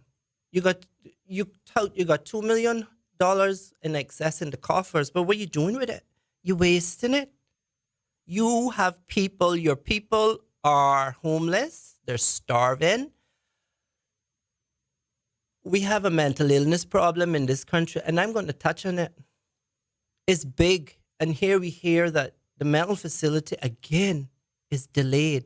Where's the government priorities? It ain't on the people. We gave you a mandate in May of this year, and the 19 of you could not come together to agree on anything because you had too many of you. I'm going to call everyone your children because that's what you are in my books, children, fussing and fighting over who is going to run this big ship called the Cayman Islands because I need to be up there and I need to look for it and I got to be this and I got to be that. Well, you ended up with a government that doesn't give a darn about Caymanians. The government that should have been formed is the backbench, but none of them couldn't come together and agree either. So this is what I'm going to leave all you with today, because I have to live, and I have to live here, and I want the government to do the right thing. I want my services reinstated. I want a job. I'm willing to learn. I'm willing to travel. I'm willing to do anything. Just give me a chance. Me having HIV is not a life sentence. And on this note, me and Woody talked about this earlier before the commercial break. The average lifespan of a normal human being with all of the diseases and everything out there is 78 years. Cayman, wake up. It's the 21st century. Get with the program. The normal lifespan of a person infected with HIV living anywhere in this world, once they are on antiretroviral medications, Google it. There are plenty of them. If one don't work, if one gives you too many side effects where you can't sleep at night, boom, there's plenty more you can go on. You live a normal, healthy life. Look at me. If you all didn't know that I had come out years ago and said what I had, the rumors would still be persistent and not a lot of people would know. But I got sick and tired of being talked about. I got sick and tired of being humiliated. I got sick and tired of being made to feel my life does not matter. It matters to me. I want the problem rectified. I have no problem doing what I have to do. And I've stated what I'm going to do. And as to the former employer, I hope they are listening, because they're coming after you too. You're going to pay, and you're going to pay dearly, because I was discriminated against. And they're coming after some of that money for the last 6 years that was mine that I should have been earning. I want it. So here it is. I'm asking you two that own the travel company to do the right thing, because I have no problem taking you to court either. And instead of saying to me, you have nothing further to say to me, but you went behind my back, ma'am, contacted what was at the Children's and Family Services at the time. Without my knowledge, you infringed upon my human rights long before you told me I wasn't welcome back in your business, in so many words. And your words were to me was, I'll see what I have, if I have anything, because I've restructured and reallocated in your absence. Bull crap. I coming after you. Want some of that pretty money you make every day, honey. And Cayman Islands government are coming after you too. It's one way or the other. Services or money. Thank you, Cayman. Have a good day. Well, Chet, thank you very much for coming in. I just to be clear, any of you cut you off from your housing allowance? Housing allowance, no more as of March. Food, gone. Insurance is up. I think they told me 18th or 19th. And in Mr. Harris' words, we were willing to further extend it. No, Mr. Harris, you are not going to be willing to further extend it. The Cayman Islands government has to extend it because they're the only ones that can insure a person being Caymanian infected with HIV in the Cayman Islands. No other insurance company will put an insurance policy in place for someone infected with HIV in the Cayman Islands unless the laws are changed. Right. Thank you. And all right. Well, I agree with you because, as I was saying before, Chet, when I first started this show, it was a real issue for me way back when. Hence the reason why a couple of times I ran. I felt that there was things that were so obvious that if someone was bold enough to just make the changes that could be made, and discrimination is real in the Cayman Islands. I don't care what anybody say. It is real. I've seen it. I've sensed it. I've fielded the questions, and I've seen documented evidence of it. Having established that, I wrote to the then head of the Human Rights Commission, and I needed clarification on it because I knew what the rendering would be, but I needed it and have it in writing. And then they posted a public announcement after my show, which a lot of things happened. They say they don't listen, but a lot of things happen. But nevertheless, they're never listening, but they're listening. Listening this morning. It came out. They certainly are. I can see who's listening. Got an earful, huh? More to come. Having said that, what came out through that public question that I posed and their release was that housing is a human right, but employment is not, which I thought was ironic because, one, to your point, Chet, is that you want to live. And to live in this day and age in the 21st century, you have to have money. You need to work to eat, need to work to pay your housing and have housing. And obviously, I mean, the hospital offers the HIV clinic is free there. So, I mean, that thing the government is taking care of. But all of the rest of the things, like, for example, like you said, housing. And if they turned and you cannot get work, and you said you've actively tried to get work, but you're being discriminated against. It's documented with my officer. And Mr. Harris even asked me about all that. He wanted me to provide me all the jobs since 2017. I told him to go to the NAU to have it all. And the thing with it is that you are correct here. According to James Austin Smith, your human right have been breached by the lack of taking care of your housing, because then you're going to become indigent, so to speak. And even those have a right to have housing. I got to ask you, though, Chet. Here's a question I want to ask you, and we got some callers on the line, but I'm going to have those callers. If you don't mind taking calls. Do you mind taking calls? All right. Callers, I want you to hold on. 233-1019, 233-1019. Before I ask my questions, I want to involve them as well. 233-1019. I got to go and pay some bills. More of Cayman Crosstalk on Rooster 101 and live on Cayman 27 is next. Does this sound like your business? Moving along at a slow, predictable pace? It's all copper internet can handle. Isn't this more like your business? Fast, varied, and complex? Welcome to the fiber optic internet capacity of C3 Pure Fiber. Fast, efficient, and high-powered. Move your business forward from this to this. Log on to c3.ky and upgrade to the fastest, most reliable connectivity available. C3 Pure Fiber. Health City Cayman Islands, where high-quality care and compassion meet affordability. Specializing in cardiology, orthopedics, sports medicine, medical oncology, and more. Health City's elite team of skilled doctors and dedicated patient care team make your healthcare journey a positive, stress-free experience. For more information or to schedule a consultation, call 640-4040. That's 640-4040. Health City Cayman Islands, transforming healthcare, changing lives. Still lining up in branch to make deposits? RBC has quick and convenient ATMs all across Cayman, so you can get your money sooner. And if you get your money sooner, you might even get to work sooner. Bill, here already? Oh, good job. Which means you might get home sooner. Daddy! Which means you might even get to bed sooner. Bank easier. Find an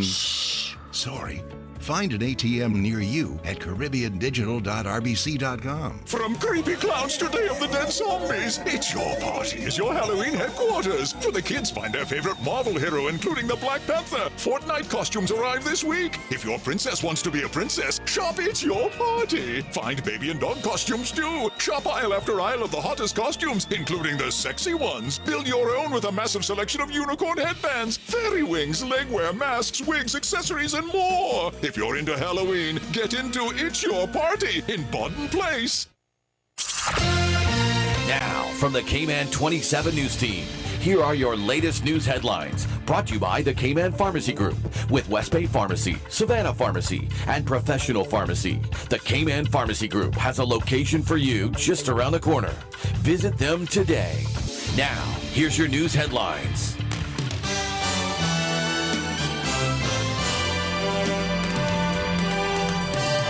First day on the job for Cayman's 14th governor. What's up, everyone? I'm Doug Dodds. Here's today's top stories for the Cayman 27 newsroom. Cayman's 14th governor, Governor Martin Roper, was sworn in on Tuesday morning in the Legislative Assembly. Premier Alden McLaughlin wasted no time in setting the stage for the new governor, raising the issue of gay marriage and same-sex couples. Governor Roper answered saying compliance with international human rights obligations, including the right to equality for all Cayman Islanders, is the integral part of good governance. In other news today, the grassroots group behind an effort to trigger a referendum on the controversial cruise berthing project won't say how many signatures it's collected thus far. The cruise port referendum Cayman representative says the group is keeping its numbers close to its chest for now, citing a number of unspecified reasons. One last update came a few weeks ago when CPR Cayman said it had surpassed 3/4 of its target. The group will need to collect close to 5,300 signatures to force a yes or no vote on the project. And finally today, one man remains in stable condition after a stabbing in West Bay on Monday. The incident happened shortly before 6 p.m. on Powell Smith Road. Police say officers on patrol were alerted to a stabbing outside a liquor store in the area. When they arrived, those involved in the incident had already left the scene, and the injured man was taken to Birch Tree Hill Road with wounds to his torso and leg. For more news on these stories and others, click on Cayman27.ky or watch the news tonight at 6 with a replay at 7. For Hurley's Media, I'm Doug Dodds. Have a great day. Be a part of the conversation on Cayman Crosstalk by calling the Superior Auto Hotline, 233-1019, or message us on the Cayman Crosstalk Facebook page. Now, back to Cayman Crosstalk on Rooster 101 and simulcast live on Cayman 27. All right, ladies and gentlemen, happy Wednesday to all of you, and thank you all very much for tuning in to Cayman Crosstalk. All of you in broadcast and also on streaming live and radio and everything else. And if you're just joining us right now, just want to recap right at the top of the hour. My special guest co-host this morning is Mr. Gilbert McLean, Honorable Gilbert McLean. In addition, we have a special guest in the studios, Mr. Chet Oswald Ebanks, an openly gay Caymanian that has been diagnosed with HIV positive and feeling that he's been discriminated against, not only in the private sector regarding work and so forth, but government as well, that has discriminated against him and basically cut off his basic needs and services. And he can't get a job. He's been trying to get a job, but everywhere that he goes, he's hitting a brick wall, You know what I have to so to speak. And throughout that whole entire process, we're trying to see how we can tear off the layers of this life that he's living, and so that others may be going through this, we can maybe shave off the rough corners and see how we can kind of smooth the pathway that the plight that Chet has been experiencing for the last 6 years of his life doesn't happen to anyone else, or we can mitigate the risk there too. And if you would like to call, the number in the studios is 233-1019. Mr. Eubanks said he's willing to take your calls. And so that's 233-1019, and that's sponsored by Superior Auto.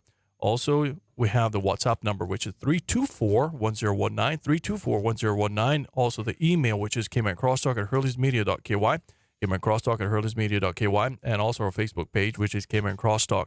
If you're watching over on our Facebook page of our sister station, Cayman 27, if you're posting there, I can't see the post. So just mosey on up, type in the search bar and look for Cayman Crosstalk. Join us. If you haven't liked us, please like us. I've been loving and appreciating your likes. And you can then post there. And if you don't want anyone, the 4,900 people that follow us on a daily basis, if you don't want them to see what you're saying out in the public, well, just private message me and we'll get to it.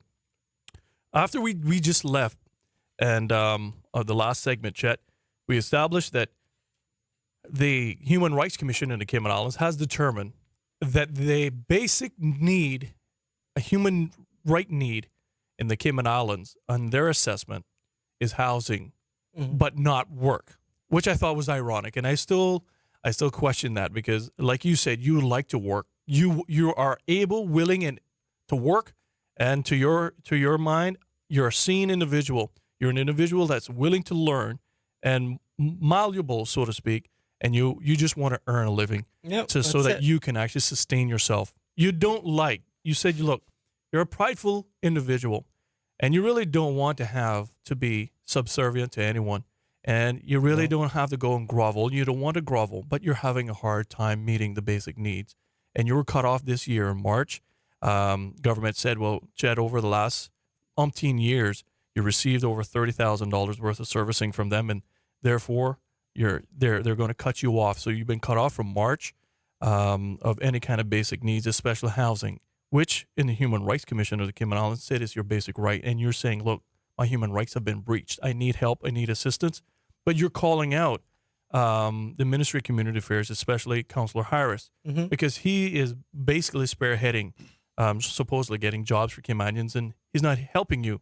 You feel in any capacity, and you called out the what's the National Workforce Agency. As Quincy Brown once said on the show, he says, "Need work, no, do not apply." Yeah, that's what. Yeah. I could say something else, but I ain't gonna say it. So that is Quincy Brown's saying. I give credit where credit is due, but I got to ask you. Now that we've established those, and we've established that, unfortunately, you're facing some strong headwinds. But if you don't mind me just delving into a couple of things, you know, the concerns that I have. You expressed what happened to you when you were seeing a gentleman, and he was on work permit. He didn't. The question I got to ask you, we supposedly in the Cayman Islands go through medical checks and so forth. I'm wondering how has that been resolved in your mind, how that can happen? Was he here on a temporary? Was he here for a long while? Because honestly, I have to ask you, and I hope I'm not peering in too much, but no. you are a You're victim. not. You are a victim as well, because if somebody knows that they have something like this, you would think, like you said, they would be upfront with it and say, look, you make the choice. I have this. If you want to be with me, that's what I have. You're laying it all, and you laid it all on the board for the last 6 years.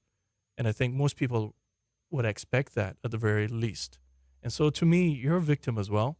And I keep saying to everyone, you can't help who you love, but yet you got to be mindful of whom you trust. Yep. Trust is Well, how did that work? Was he here for a long while? Was he here on a 1-year work permit? Was he here in a temporary that really didn't need any No, I thorough think medical? Or how? He was here for a few years, but you know, we went through at the time I was like, you know, your mind is going this way, going that way. You know, somebody's saying something to you, you're saying something to them, and you're like, whatever. You know, just it happened. This is what it is. Whether he knew or he didn't know, we were civil enough about it. What is that? We sat down, we talked about it, and we said it was one late night over a couple of beers, and I said to him, I said, look, it happened. When I looked in the mirror the 1st October 2012, when I got back home to my apartment, I broke down in tears and I just cried because there was no one around.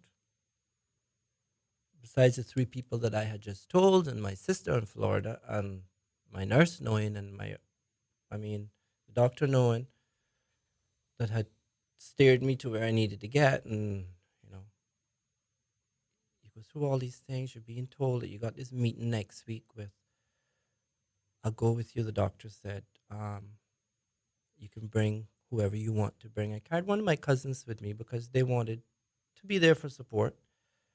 And I met the nurse at the hospital, and I'm going to call her name because she is a wonderful human being.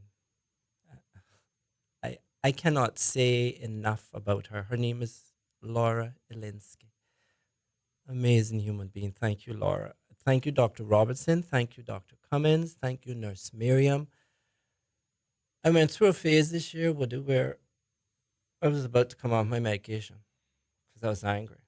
And I will just say this before I go back. I saw a doctor, and I'm going to call the doctor's name Dr. Gordon. And I told my nurse I never want to see that doctor again. I reached out to the doctor and I said, look, this is what's happening to me. All of this has happened. And I was angry, frustrated, crying. And she looks at me and she said, I was like, what did she just say to me? She says, I sympathize with you, but there's nothing I can do to help you. A doctor at the HS is telling you that there's nothing she can do to help you when you are on the verge At the time, I felt I was very nervous to break down. I was ready to come off my medication. I remember I looked at her and I said, "Get me out of here ASAP." She put me on the table, she examined me, and that was it. She says, "You're still HIV undetected. Here's the prescription." Good. I said, "Goodbye. I don't want to see your face ever again." I told my nurse, I said, "Look, if that is the kind of treatment I'm going to get, no way. Don't you ever book me back with that doctor again." Well, getting back to the story, we sat down, we talked about it. And I made a coherent decision that I was going to live because I gave myself three choices. So he knew at that time when you sat down and discussed, or he was surprised as well? He, at the time, knew he had it. Oh, really? Because then the blame and the back and forth went back. Yes. And I said, "Look, I can't live like this. I'm not sleeping properly. I just come out the hospital. I cannot live like this anymore." I said, "We have to talk about it." And we talked about it. It was hard. It was sad. And looking at someone that you've spent almost 2 years with, and you just look at them and you go, yeah. Anyway, I chose to live. I said, I have three choices: jump in the middle of the road and my car hit me, take medication, or don't take it. And I chose to take the medication. He left a couple months later, but he went back and forth. Should I stay? Should I go? I said, "That's your decision." I said, "Right now I have to take care of me, and you need to take care of you. You have to do what's right for you. I can't go anywhere. I have to stay here. This is where I have to stay right now because I have to get on my medicine." I gave him the information, the contacts at the hospital, and he chose to get help overseas from where he was from. Where was he from? He was from the U.S., and Okay. he went back to live in the U.S. Okay. I saw him 2 or 3 times after that, and we talked. And I must say, for two adults, that something so traumatic had happened, I never thought two human beings could sit down and, after screaming at one another for hours on end, for weeks, over the phone, late night, and just sit down. And we embraced one another, and I said, you live and you learn. There was love there. I said, there's always going to be love there. We are just have been dealt something that right now neither one of us knows how to deal with it, and we have to take care of ourselves. We went our own ways, and no more contact was made. But he went on medication, and the last contact we had was he was doing fine, just like me. And we came together and we said, we made a decision. These are the consequences, and we have to live with it. But we can live with it, and we can try to be helpful going forward. So that's why I'm fighting. I want my services reinstated back, but I also want people to understand that, no, you can't get HIV from touching me. You can't get it from kissing me. You can't get it from drinking after a glass. It is blood or semen. Learn the facts. Google it. We get out. We're running around here. I call it we're going frantic over cancer. And to me, the biggest threat isn't the cigarettes that people smoke. It's all the chemicals that the governments in the past, when Cayman, dug the dike roads, infested with mosquitoes, and sprayed the spray. Because I've had family members die of cancer. I've had 2 of them. One worked at the MRCU. One worked at the hospital. And they died of cancer. And they were married. That was my aunt and uncle. And it's sad to see someone wither from cancer. I look at my life, I'm going to die from whatever natural causes, other diseases, ordinary human beings die of. I'm going to die of it too. Probably be cancer to take me. But I'll go down with a fight, and I have so much life left in me that you shouldn't have to fight to get housing, to get food to eat, to find out if you go to the hospital to know if you're going to be able to be seen today. is the girl sitting behind, young lady sitting behind the counter going to say to you, "You going to see her?" And I've had to complain on one occasion, and it was fixed right away at the HSA, where the person thought because I was going to see certain person that I didn't have any rights to go see that person because they obviously knew what I had. And I complained about it. And I called the CEO's office and I said, "Look, either this or I'm going public with it." And they reprimanded her. And they fixed the problem. But getting back to everything, it is just so frustrating to look around, to see what's happening to Cayman, to see that I'm trying to find work, being accused of not applying for jobs by Mr. Harris. Go and find out from the NAU, my officer. He'll tell you how many jobs I applied for. So, Chet, we got a caller online. Do you mind taking a call? No. 233-1019, 233-1019. Just don't cuss me out. 233-1. If they do, I'll cut them off for you. 233-1019, 233-1019. Sponsored by Superior Auto. Good morning, caller. Hello. Hello. All right, didn't hold on. 233-1019. We'll just take this little break right now. But when we come back, I guess we can probably just see where you're going to go. And you laid your foundation of what is going to happen. More of Cayman Crosstalk on Rooster 101 and live on Cayman 27 is next. Did you know that Kirk Motors Napa will deliver your parts almost anywhere? To your home, to your work, to the dock. Small delivery fee may apply, but anywhere in the Georgetown area is free. So go ahead, have that carburetor delivered to your office. Have those brake pads delivered to your home. Name the part, tell them where to bring it, and Kirk Motors Napa will bring it to you. Like Napa Cayman on Facebook and get all the updates and all the info. Kirk Motors Napa, with 2 awesome locations on Shedden Road and Countryside Shopping Village, but delivering anywhere island-wide. Ace is the place with the helpful hardware, folks. Same people, new place, now Ace. Payless Auto Parts and Ace Paint and Decor are proud to have merged as part of the Ace family. Did you know the Ace franchise has been in Cayman for over 30 years? Join them at the Pirates Week Parade as they celebrate the opening of the new store and give away $10,000 worth of gift cards. Look for the Ace float on Saturday, November 10th for a chance to catch a gift card. Pop into the store and see how much is on it. Could it be $250? Ace is located at 11 Ashko Street off Godfrey Nixon Way and open from 8 a.m. to 9 p.m. Monday through Saturday. This is a Misal moment. This is a message from the Ministry of Education. Inquire, innovate, inspire. Let's develop a passion for science by raising scientific curiosity, skills, knowledge, and confidence for all students. Visit education.gov.ky and get to know the country's new science education strategy and our 3 goals for science education over the next 5 years. This Misal moment was brought to you by the Ministry of Education, Youth, Sports, Agriculture, and Lands, in an effort to keep the public informed and engaged. Can't wait to get back into the water? Well, get your boat propeller fixed at Superior Auto, the only certified boat propeller repair shop on island. Using only high-quality materials and the state-of-the-art dyno balancer, which is the best in the automotive and boating industry. At Superior Auto, we are committed to providing honest and reliable service. Call us today at 949-9570 or search Superior Auto Cayman. Superior Auto, the full-service repair center, restoring your damaged propellers like new. Be a part of the conversation on Cayman Crosstalk by calling the Superior Auto Hotline, 233-1019, or message us on the Cayman Crosstalk Facebook page.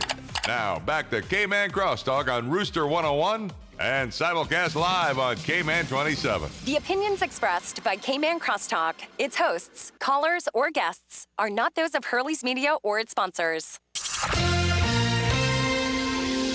Here are your latest news headlines from the Cayman 27 News Team on Rooster 101's Cayman Crosstalk. Now, here's the news.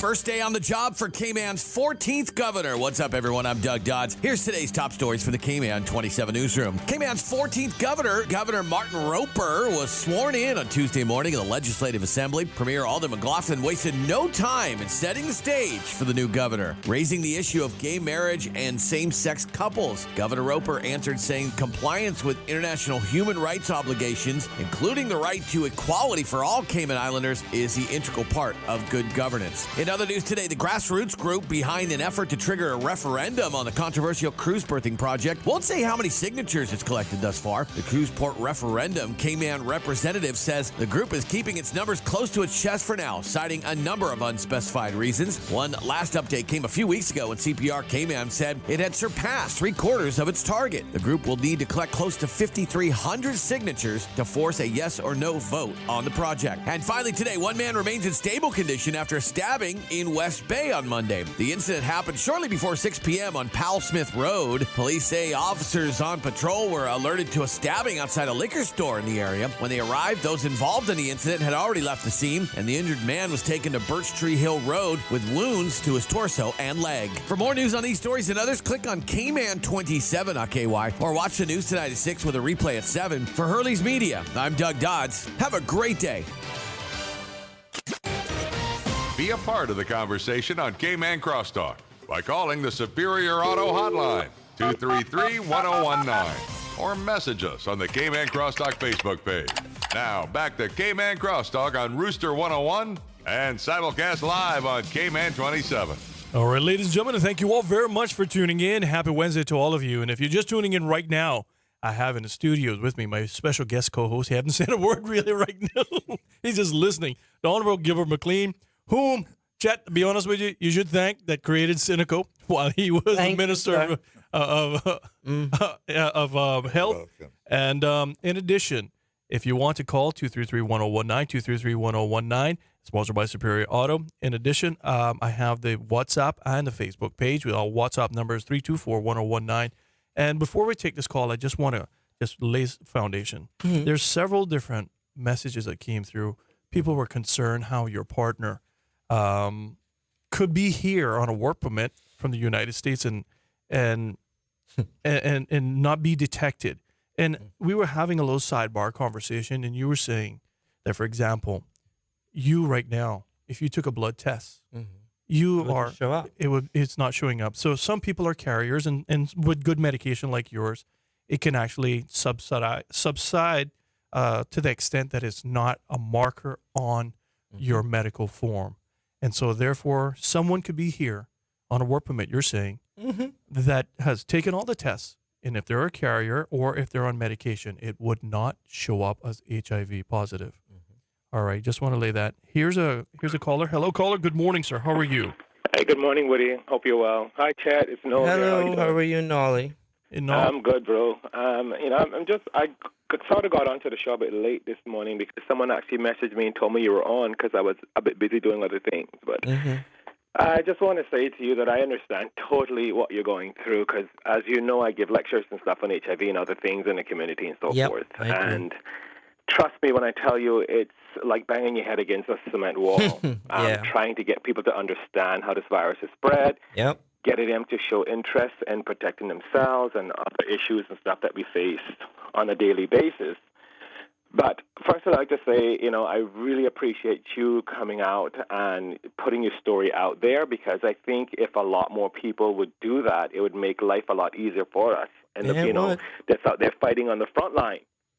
Because a lot of people don't seem to think, how important this is. And like a lot of things here, no one really pays attention until it gets totally out of control, and then it becomes a disaster, and we've got to find new ways of trying to deal with it. Yep, correct. But, as far as you and assistance and stuff go, I totally understand. I've gone head-to-head with the NAU many a times, and for other clients and stuff that I've dealt with, as you know, we've been there before, and I truly hope that, things turn around and people see things in a different aspect. I hope so, too, because something has to be done it is really bad. ASAP. I have seen so many things, and honestly, people need to wake up and realize that this is not going to go away right now, and unless we get their cooperation. True. And helping to stop this, it's going to continue. I mean, this year alone, I have sent out over 3,000 letters to different organizations inviting our foundation in to host lectures on prevention, and only 4 companies came back and acknowledged us to come in out of 3,000. So it goes to show that we're at the bottom of the list when it comes to any concerns whatsoever on awareness process in the community for HIV and AIDS. You know, and I understand a lot of people have a lot of stigma and discrimination about this, and that is something that we need to fight and face here in the Cayman Islands, because we had a run to zero on the 20th of this month. 49 people showed up for that, and it wasn't because we wasn't advertising. It wasn't because we wasn't putting it out there. It's because no one wants to associate themselves with the words HIV and AIDS. True. Very true. We struggle with our volunteers as local volunteers, because why? They come on board. Within a week, you hear, oh, Miss Noy, I'm sorry, because we're volunteering, we've been told we got HIV, and we really don't want that stigma, so we have to leave. Remember the last, not cutting you short, remember the first Red Sky event I did with you? Yes. Down at Harkwell? I never did tell you this, but there was a Cayman gentleman came out. People that I knew. And him and his wife, and the remark was passed that, and it broke my heart, Noel. He said, any gay person should be just thrown into a septic tank and drowned. And I was shocked. I mean, shocked. I looked at him and I said, sir, we all have to live. We don't know what is going to happen to us. We don't know what's going to happen to our children. And we need to stop the hate. And remember the other time I was at the Arts and Recreation, and remember that lady that came out? Oh, do you know that young man that went on TV with the foundation? Little did she know that she was standing right next to the young man that came out. I remember me and your mom, after they left, and we gave them the information, she was shocked to learn that you could get it after 10 years in your system and not show up, and it could all hit you all full-blown AIDS. She was shocked because she said, well, it's only been my husband. You don't, but I think you said to her, do you know what your husband's doing when you're not around? Okay. There, we leave that there. So you know the discrimination, Nala, and I do. And it's time the government stops saying to the Cayman AIDS Foundation, we're cutting this, we're cutting that. It should be one of the highest priorities in the Ministry of Community Affairs. And, you know, I should not have to go through what I've had to go through in 6 years. And I am fed up, and I want my services back, and I want to work. And I'm not going to stop till I get it. So the problem is not going away. It's just been pushed forward now onto the forefront, and so be it. Yes. I mean, okay, I did an interview on Cayman 27 the other day, and I did mention this. And, you know, this is part of the problem. From my perspective, it's part of the problem. We walk into the HSA, we see billboards saying cancer survivors. Yes. I would love to see a billboard HIV saying, survivors. I'm an HIV survivor of and 40 I'd be years right there with a with picture you big posted and bold. I don't have a problem. I told you that many years ago. I don't have a problem doing the campaign. It's just... For the last 6 years, we have been asking to put billboards up for World AIDS Day, saying know your status, get tested, whatever have you. We have never been given that approval. Never. Remember the last World AIDS Day I took part in? It was a shame to see what turned out. There was not even one person from the HSA. Not one. And it wasn't for the fact that we didn't tell letters them. out inviting. Minister and everything. We have asked the community to join us for a march. Very little turned out to that, except for volunteers and a few friends that we invited and so forth. Every year we face World AIDS Day, December 1st. Last year we changed it up. We did something on the beach, lighting red lanterns and so forth. 4 people showed up to that event. 4. And you know, you have seen that I've just distanced myself from everything. And it's not that, you know, I am upset at the AIDS Foundation or anything like that. It's just that I had to take a step back because all of this is happening and I needed to live. And you know, when you get asked by a minister who's just been elected and you've worked with him and you reach out to him and he says to you, you're fit to work. And that's what we expect you to do. You didn't know, you know, you went to bed that night and he didn't know or didn't care whether I had a place to sleep, whether I had food the next morning. Didn't give a darn. And now in an email, he says, yes, we do recognize there's discrimination and he will work with me. That's one of the emails said. So if you're going to work with me, why didn't you honor the meeting, Mr. Harris, that you had with, that you told me you were going to get back in contact with me to set up the meeting. The meeting never happened. Yeah. And that was January this year, and you were away doing government business, and you should have had the meeting with me. All this would have been rectified. But no, you quote policy to me, just like Ms. Echeniki has done. And the rest of them, and the MLAs say, Mr. Bernard Bush says, I'll talk to him. I avoided him the other day in the supermarket. I avoided Mr. Harris the other day in the supermarket because if I had opened my mouth, I would have said what I had to say. The police would have been called. But you know what the whole point is? The Cayman Islands government, Noel, needs to wake up and smell the roses. And the roses are on the book here today. There is a new governor. And let me tell you, I ain't going to stop till I get what I want. I want anyone infected with HIV and that has to take the medication. They need proper housing. It should not be you got to go beg for it like a dog or cat on the street, a stray dog or cat in Cayman. Because I've said this many times in emails and to people. They have more rights. A stray dog and cat on the streets of the Cayman Islands have more rights than us persons infected with HIV. I would agree with you there, Chet, because right now people are in court for just animal cruelty, and there's people here with no food. There's people here that's suffering and going on a lot of things. But the best part... the point is that I'm trying to say here, in order to go forward with this as well, we need people to come forward. And I know it is very difficult for people to come out there and say they're HIV positive. Mm-hmm. But if we're in numbers, then people will have to listen. Yeah. I can only do so much from my end because I'm always the person on the front line. I'm always known as a troublemaker because I'm always, you know me, I say whatever I have to say. I don't care. Me. I just put it out there.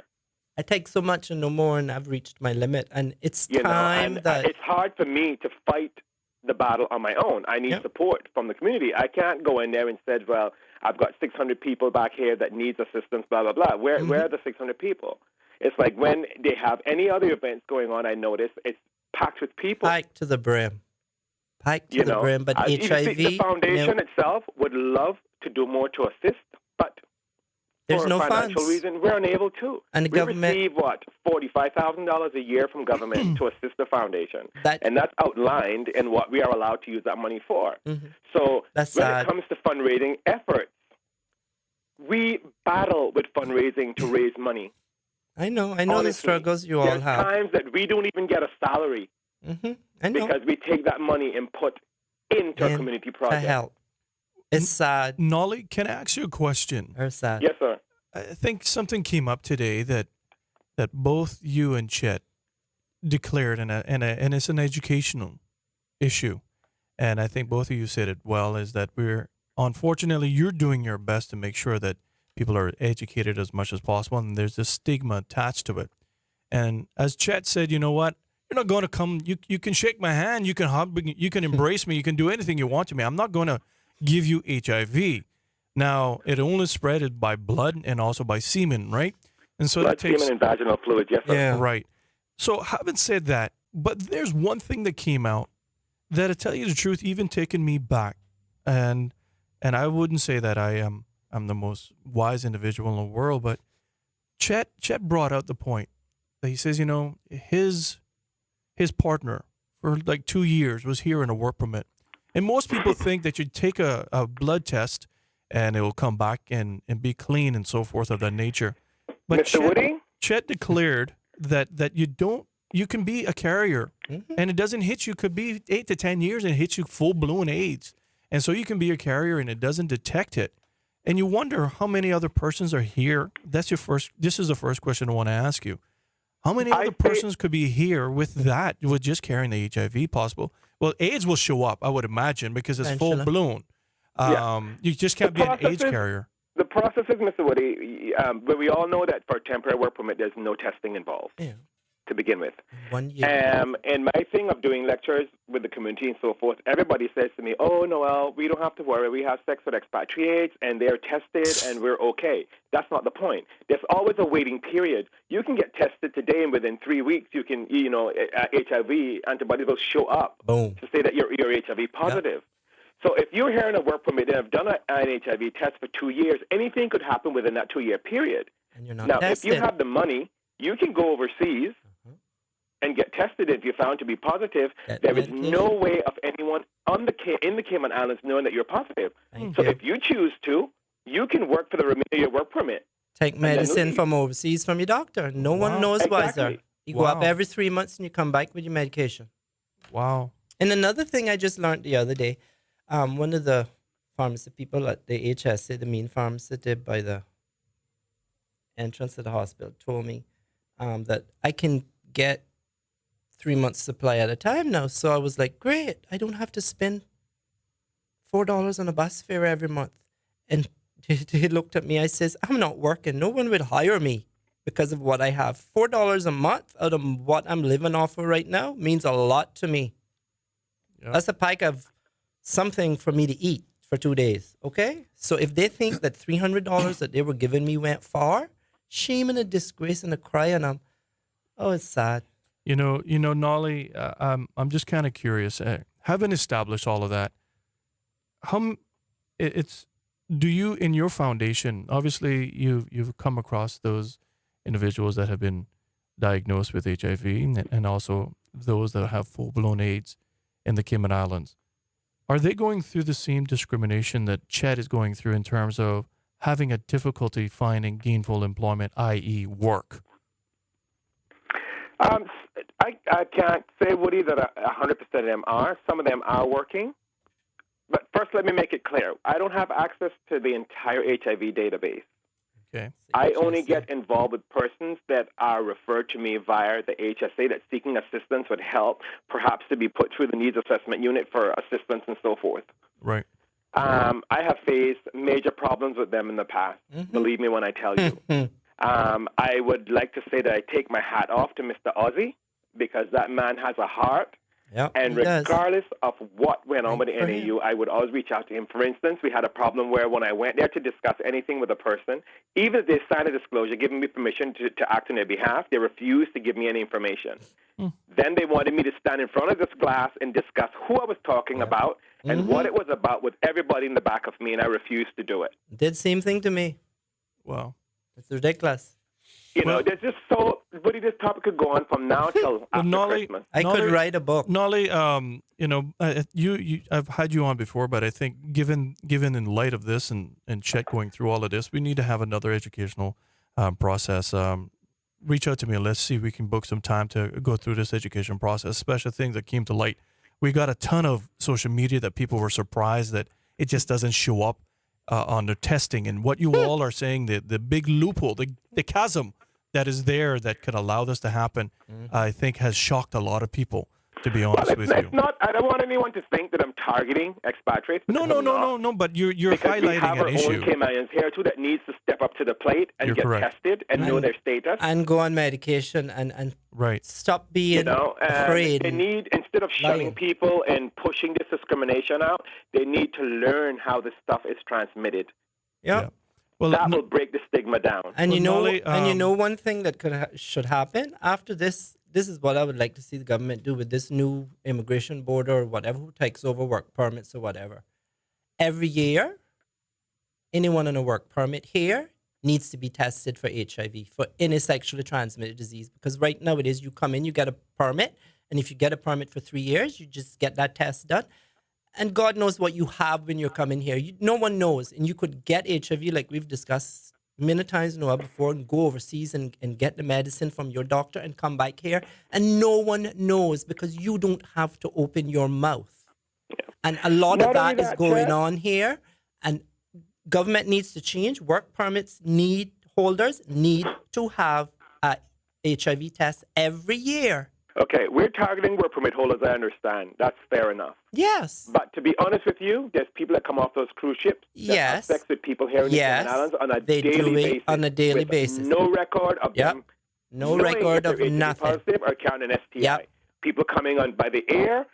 By boat. And they're on these cruise ships. Looking people for sexual contact in the Cayman Islands. People don't know what these people have yet. They're still engaged. Nolly, nobody is saying to you that you cannot go out there and enjoy yourself. But you got to remember the key factor is protect yourself at all times. One other thing, let me say, Noel, HPV, most people don't. I've told some of my girlfriends about that, and they are shocked. HPV, I thought only women get that. No. No. Men can get it. And let me tell you, Human HPV, papillomavirus. human papillomavirus, Cayman Islands, Google it. It's worse than HIV. There is no cure for it. Warts, if you just have to come in contact with a person during sex that has it, and let me tell you, you are a death sentence waiting to happen. Nolly? So if people think that what I'm carrying is bad, mine's controllable. Nolly, we need to get together. This is obviously a cause for more education, and I know Big we had a time. wonderful conversation at the old studios. I need to have you back in again, and I we would discuss a love lot of to, these Woody, things. because there's so much that I would like to tell Well, you.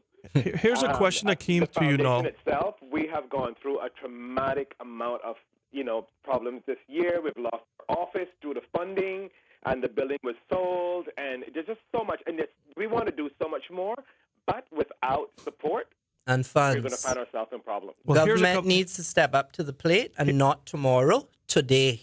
So listen, Mr. McLaughlin, give the AIDS Foundation the money. Thank you.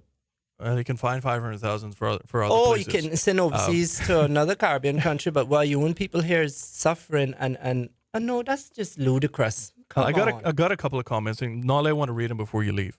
All right, one of the comments says, all right, does Nolly have a foundation people can donate to? I guess they're probably new to the island.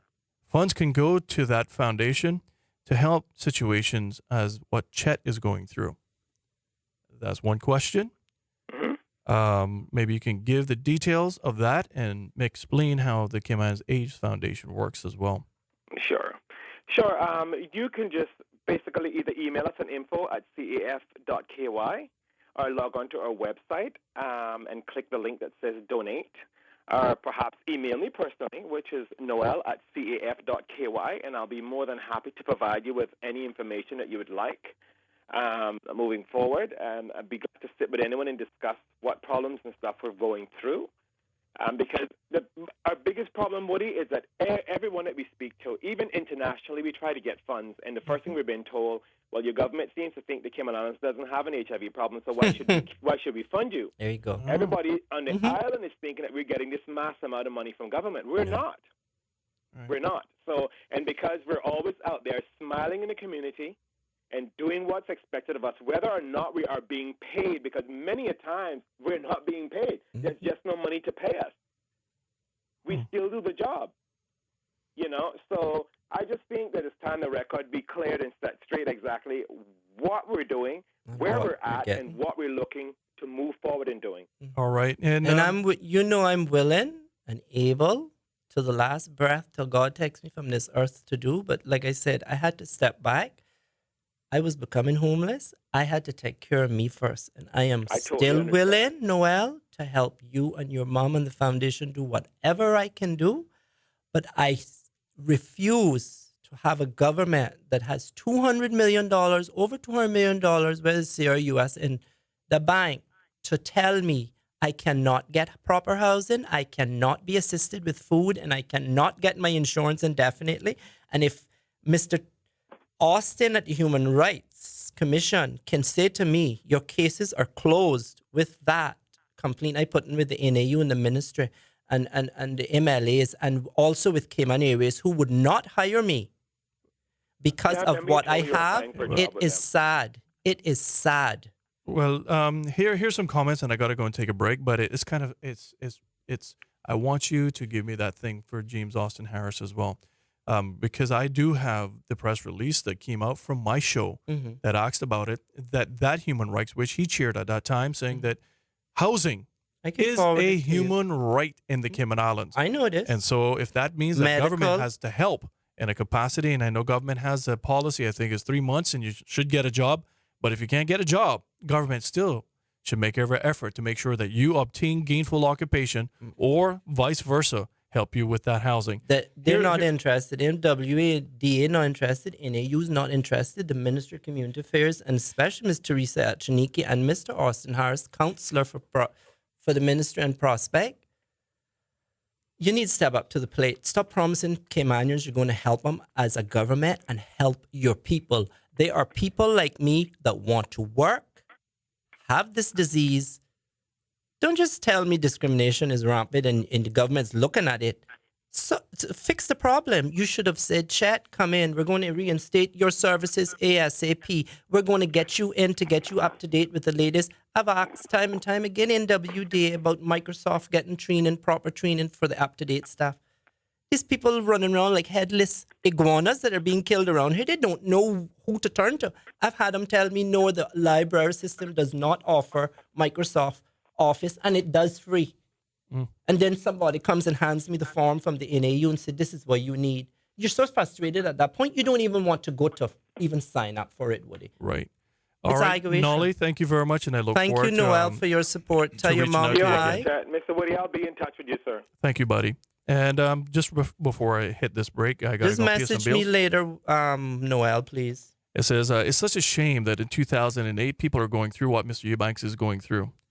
Are we living in 1980? That grown people still aren't educated about AIDS and HIV. I agree with Mr. Eubanks. Government needs to start making people their number one priority. All right, I got to go and take a break. Those on the line, 233-1019, 233-1019. Please hold on. That's sponsored by Superior Auto. We'll get to you when we come right back. More of Cayman Crosstalk on Rooster 101 and live on Cayman 27 is next. Like finding money in an old pair of jeans? Mm-hmm. Or ditching work early? Ooh, hitting all the green lights on the way home. Yeah, or vacation. How about your boss's vacation? Good one. Or how about 6 boneless wings, a side, biscuit, and dipping sauce for just $6 at Popeyes? What? No way. I'm serious. In that case, pass me another boneless wing. I've got more celebrating to do. Get the party started with my $6 boneless wing bash. 6 boneless wings, a side, biscuit, and dipping sauce, all for $6. Only at Popeyes Louisiana Kitchen on Eastern Avenue. Drive-through open until midnight weekdays and 1 a.m. on weekends. It's fresh. Fresh from the garden, it's fresh. Fresh fir Christmas trees are on their way to Hurley's. Our containers arrive from the forests of Quebec on November the 24th. These fresh, fragrant balsam firs won't last long. If you plan on having a tree in your home, order yours today. There's a shortage of trees coming to the island this year. Make sure your family has a green Christmas. Order your tree today at hurleys.ky/ordering. Hurley's, get fresh trees with us. My mom's training for the CI Marathon, but she's not doing it right. Well, how far is she on her runner's log? That's what I asked her, and she said, Mommies don't need a runner's log. You have to fill in the runner's log. That's how you win the big prizes. That's what I be telling her. Oh, well, I guess she doesn't want to win the prize. Parents are so weird. Parents, get your kids to fill in their runner's logs and register for this year's Milo Kids Fun Run on Sunday, December 2nd. Visit CaymanIslandsMarathon.com for more information. Part of the Intertrust Cayman Islands Marathon, and it's sponsored by Milo and the Ministry of Sports. This is a Misal moment. This is a message from the Ministry of Education. Inquire, innovate, inspire. Let's develop a passion for science by raising scientific curiosity, skills, knowledge, and confidence for all students. Visit education.gov.ky and get to know the country's new science education strategy and our 3 goals for science education over the next 5 years. This Misal moment was brought to you by the Ministry of Education, Youth, Sports, Agriculture, and Lands, in an effort to keep the public informed and engaged. Be a part of the conversation on Cayman Crosstalk by calling the Superior Auto Hotline, 233-1019, or message us on the Cayman Crosstalk Facebook page. Now, back to Cayman Crosstalk on Rooster 101 and simulcast live on Cayman 27. All right, ladies and gentlemen, thank you very much for tuning in to Cayman Crosstalk. And if you're just joining me right now, I have my special guest co-host, and hopefully he'll say more than 2 words this morning. Former Minister of Health, and that created, frankly, Synico, and one of my mentors in life as well. The Honorable Gilbert McLean is here with me. And in addition, we have Caymanian, openly gay and proud of it, he says. Chet Eubanks, that has been diagnosed with HIV positive and been living that way for 6 years. And that plight over the 6 years, he's giving an example of what he went through from his prism, from his perspective as well. And obviously, a lot of things came out from it that we need further education on this whole entire process. And he's beyond vexed. I think probably the word. And I'm calm now. I checked with with off rank, and I think pissed is admissible on air, to say the least. And if you're just wondering right now, you can call us and you can tune in, and you call us on 233-1019, 233-1019. That's the in-studio number. You can speak with us here on air. If not, you can WhatsApp me, which is 324-1019, 324-1019, or simply email me at caymancrosstalk@hurleysmedia.ky, caymancrosstalk@hurleysmedia.ky. In addition, we have our Facebook page, which is Cayman Crosstalk. I just want to do a little housekeeping. If you're over watching us on Cayman 27 Facebook page and you drop a message there, I won't be able to share that or read that or even respond to you. Just simply go up to the friend, search friend, and just type in Cayman Crosstalk and mosey on over. And if you haven't liked us, please like us. We got a caller in line, Mr. Eubanks. Hello, caller. Good morning. Hi, my name is Laura Elniski. I am from HSA. I'm the HIV program coordinator. Oh, good morning, Miss Laura. Thank you very much for calling in. Good morning. Thank you. Just wanted to clarify a few comments that have been made, and hopefully we could get a session in with you to discuss further. But oh, please. I think there was a mention of that HIV would not show up on a blood test if you are undetectable. That's incorrect information that has been said. Okay. There's different types of tests that are done. I don't want to get fully into it on a phone call, but I'll be honest with you, Miss Laura, if you don't mind. I don't expect you to do a dissertation, but I'll be honest, if you could clarify that, because this morning, I'm not going to lie to you, this morning our social media is blowing up with people with that. Obviously, it piqued your interest for you to call in to try to clarify as well. And that if you to break it down. I need you to do that for me. That is done for a medical or for screening test is an HIV antibody and antigen test. Okay. And this test would show up reactive if there are antigens or antibodies present for HIV in the test. You don't get a diagnosis just off this test. It's a screening test. Okay. If it was to come back reactive, we do send off overseas for a confirmation test. And that test looks exactly for HIV itself, for the viral load of HIV. That's the test that would be undetectable if patients are on medication and take their medication correctly. Okay. So the viral load test is the test that would be undetectable levels. So again, if someone is doing an HIV screening test, even if they are undetectable, their viral load is undetectable, their screening test would still be reactive. Okay. So just wanted to clarify that part. Thank if you. someone comes in for a viral load test and they are undetectable, it still means that their antibody and their antigen test would come back reactive. Well, I have to ask you, out of an abundance of ignorance in this subject for me, with that, is it then that someone on a work permit that comes through, could there be a possibility in any capacity that they could be here on a temporary, and then even through a grant, if they're going through this aspect of it, could they have that virus at any given time and be here as a carrier, so to speak? Can a carrier be detected? I'm pardon my ignorance here, and hence the reason why I would love to have you on the show along with Nolly as well, because obviously we still need to be educated even from the 80s on this whole entire matter. So yeah, wording matters. I completely agree. We can come on and discuss it further.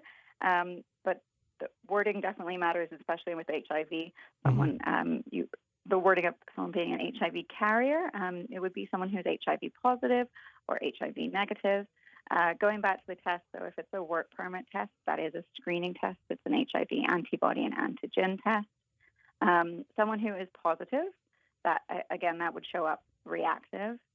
I think maybe Noelle was saying something about a screening window period with the screening test. There can be a window period. It used to be up to 6 months, but our tests have developed and come a long way, and they have reduced the window period. Can be as little as 2 weeks. Little 2 weeks. All right. So there's great tests out there, and happy to give some more information if we can come on the radio to get a little bit more clarity on what has been said and more education is needed. I know you guys touched upon human rights. Again, not to get too further into it on the telephone, but the mandatory testing for work permits is actually against our human rights. So going on with, again, what Cayman AIDS Foundation has been saying about that a 3-month work permit, you don't need a test done. It's a bigger conversation that needs to be had. All right. Well, ma'am, could you take my email here at the studios? Yeah, and I sure. would love to communicate with you and make sure that we can have this education process, because I just want to sincerely thank you before I give you that for calling in, because this discussion needs to happen. And thank you for clarifying a few details, because like I said, our social media was blowing up of that concern, to be honest with you. The email is caymancrosstalk at hurleysmedia.ky. Perfect. And could I possibly give mine out? Yes, if people ma'am. want to contact me for Please. further information. And I do a free testing clinic every week as well. My email is laura.elniski@hsa.ky. So that's laura.elniski@hsa.ky. And my telephone is 244-2507. Thanks very much. Can I say something before you go? Of course. You know my struggles, and you know what I've been through. And publicly, I'm going to say this. Thank you to all at the HSA, including you and my doctors and the other Nurse Miriam, because, Laura, you know, if it was not without you, I've told you this, I would have given up a long time ago. You're like an angel to me. And I have a sister that's a nurse, and I appreciate everything from day one. You have stood by me. Some days when I felt like giving up, all I had to do was send an email to you. And it would brighten my day. So I say thank you. And you're loved beyond all love. You're very welcome. Thank you, I'm Laura, always for here everything. For you. And I cannot say enough about the staff at the HSA. Now that this is out, I can only hope that no one else has to endure what I've endured. It's sad, but I choose to live, and I want to work. And I'm willing, like I told Noelle, and you know, I'm willing to do whatever I can do. If my face has to go on a poster, I'm willing to do it. But I had to step back, and I had to take care of me. And I should not have to go into my pension to survive. I should be able to make a living here till I'm 65 and ready to retire. My pension is meant for that retirement. So thank you for all that you continue to do. Miss Laura? You're All right. welcome. Thank you always. Thank you Laura. very much, ma'am, for calling in as well. And I'm looking forward to your email. Thank you very much. Thanks. Have a good day. Bye-bye. You too. All right, we're going to take this break, and when we come back, we're going to get Honorable Gilbert McLean's thoughts and so forth on all of what has transpired. That's the reason. More of Cayman Crosstalk on Rooster 101 and live on Cayman 27 is next. Burger King's epic 2 for $6 deal just got hotter. Joining the Whopper and Crispy Chicken Sandwich is the new Spicy Crispy Chicken Sandwich. Choose from the iconic Whopper, Crispy Chicken Sandwich, or the new Spicy Crispy Chicken Sandwich. Made from 100% white meat chicken filet and coated in a blend of cayenne pepper and spices. Take any 2 for just $6. Only available at Burger King Cayman for a limited time at all 5 locations across Island. 7 Mile Beach, Waterfront, Town Center, Walkers Road, and Red Bay. Attention all foodies! Restaurant Month is back. The Cayman Islands Tourism Association invites you to tantalize your taste buds at Cayman's finest restaurants for the month of October. Participating restaurants include Rackham's, Eduardo's, The Brasserie at Brasserie Caboose, The Wharf, Tuca, and Taco Cantina. Visit restaurantmonthcayman.com now to see a full list of specially priced menus and restaurants participating in Cayman's only month-long culinary event. Proudly sponsored by Celebrate Cayman, Good Taste, Home Gas, and Hurley's Media. Restaurant Month Cayman, another tourism initiative by the Cayman Islands Tourism Association. Who's the leader in savings? It's Foster's. trick or treat for a cause with Foster's IGA. From now until October 31st, visit Foster's IGA at the Strand with your little one to participate in a trick or treat themed scavenger hunt. Kids will have fun searching the store to answer clues as they hunt for yummy treats and spooky gifts. All you have to do is donate $5 to the Cayman Islands Breast Cancer Foundation, and you're in to trick and treat. Plus, you'll be entered to win a $50 Foster's card. For details, visit fosters-iga.com. At Foster's Food Fair IGA, we care. Shiver me timbers! Payless Auto Parts and Ace Paint and Decor are proud to merge as part of the Ace family. The Ace franchise has been in Cayman for over 30 years. Join us at the Pirates Week Parade as we celebrate the opening of our new store and give away $10,000 worth of gift cards. Look for the Ace float on Saturday, November the 10th for a chance to catch a gift card. Ace is located at 11 Ashko Street off Godfrey Nixon Way and open 8 a.m. to 9 p.m. Monday to Saturday. Be a part of the conversation on Cayman Crosstalk by calling the Superior Auto Hotline, 233-1019, or message us on the Cayman Crosstalk Facebook page. Now, back to Cayman Crosstalk on Rooster 101 and simulcast live on Cayman 27. All right, ladies and gentlemen, thank you all very much, and happy Wednesday to all of you. If you're just tuning in right now, I have my special guest co-host. I think he said maybe one word. Oliver Gilbert McLean, along with my special guest in the studio, Mr. Chad Oswald Ebanks, talking about his plight, being an openly gay man that has been diagnosed with HIV and what he's going through. Gilly, what are your thoughts on this? I know when you were minister, you were tasked with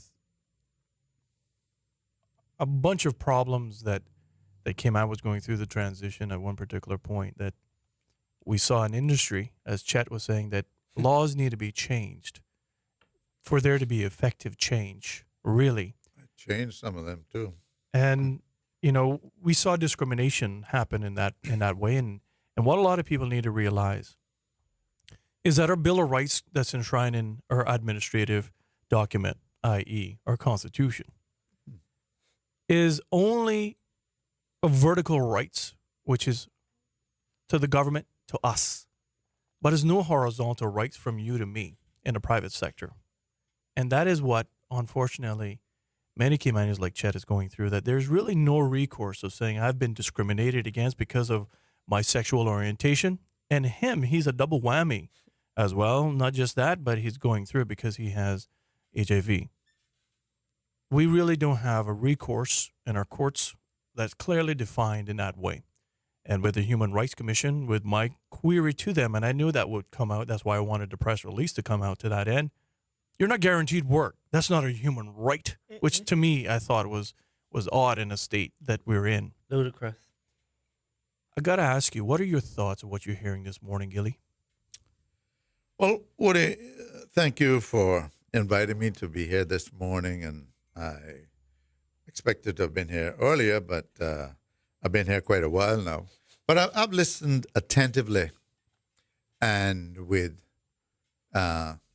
growing interest and concern at Chet this morning talking about his life story, and a life story in a particular way and in a particular subject, and that of HIV, what it means, and sharing some of his knowledge of what it's all about, how it came about in his life, what I've, as I sit here, when Noel was on the phone, I was utterly amazed, and you learn a lot if you listen. He said, well, there are cruise ships that come in here, and basically within that period of time, he believes, or he states, that there are sexual contact with some of the persons that come off those cruise ships and with local residents. Yep. The average person, I don't think, thinks of those things.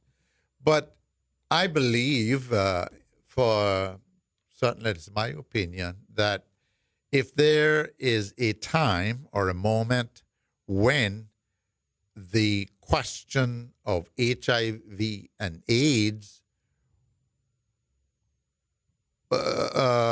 a marker is this morning on this radio, because I've not heard anyone who has been on this radio, any radio in Cayman, or so publicly speak as he has. And I truly commend you for having the courage, because there are people who just wouldn't do it. And that is just the way we are in this society. We are some of the world's best deniers. We are always denying, We don't have any poor people and all of that stuff, We don't have any people who have HIV and whatnot. We're perfect. Anyway, that's a little deviation there. But I think it is important, too, that the lady, Laurel, I think is the name. Laura Elinsky. Who called in, because, let me say here, too, because given compliments where they're due, I this morning would like to say that Mr. Ezra Miller, he's an elected representative, leader of the opposition, but he was the first person in any government at any time that brought to light an existing reality that was in the Cayman Islands, and it was in the world in the whole in the early 80s.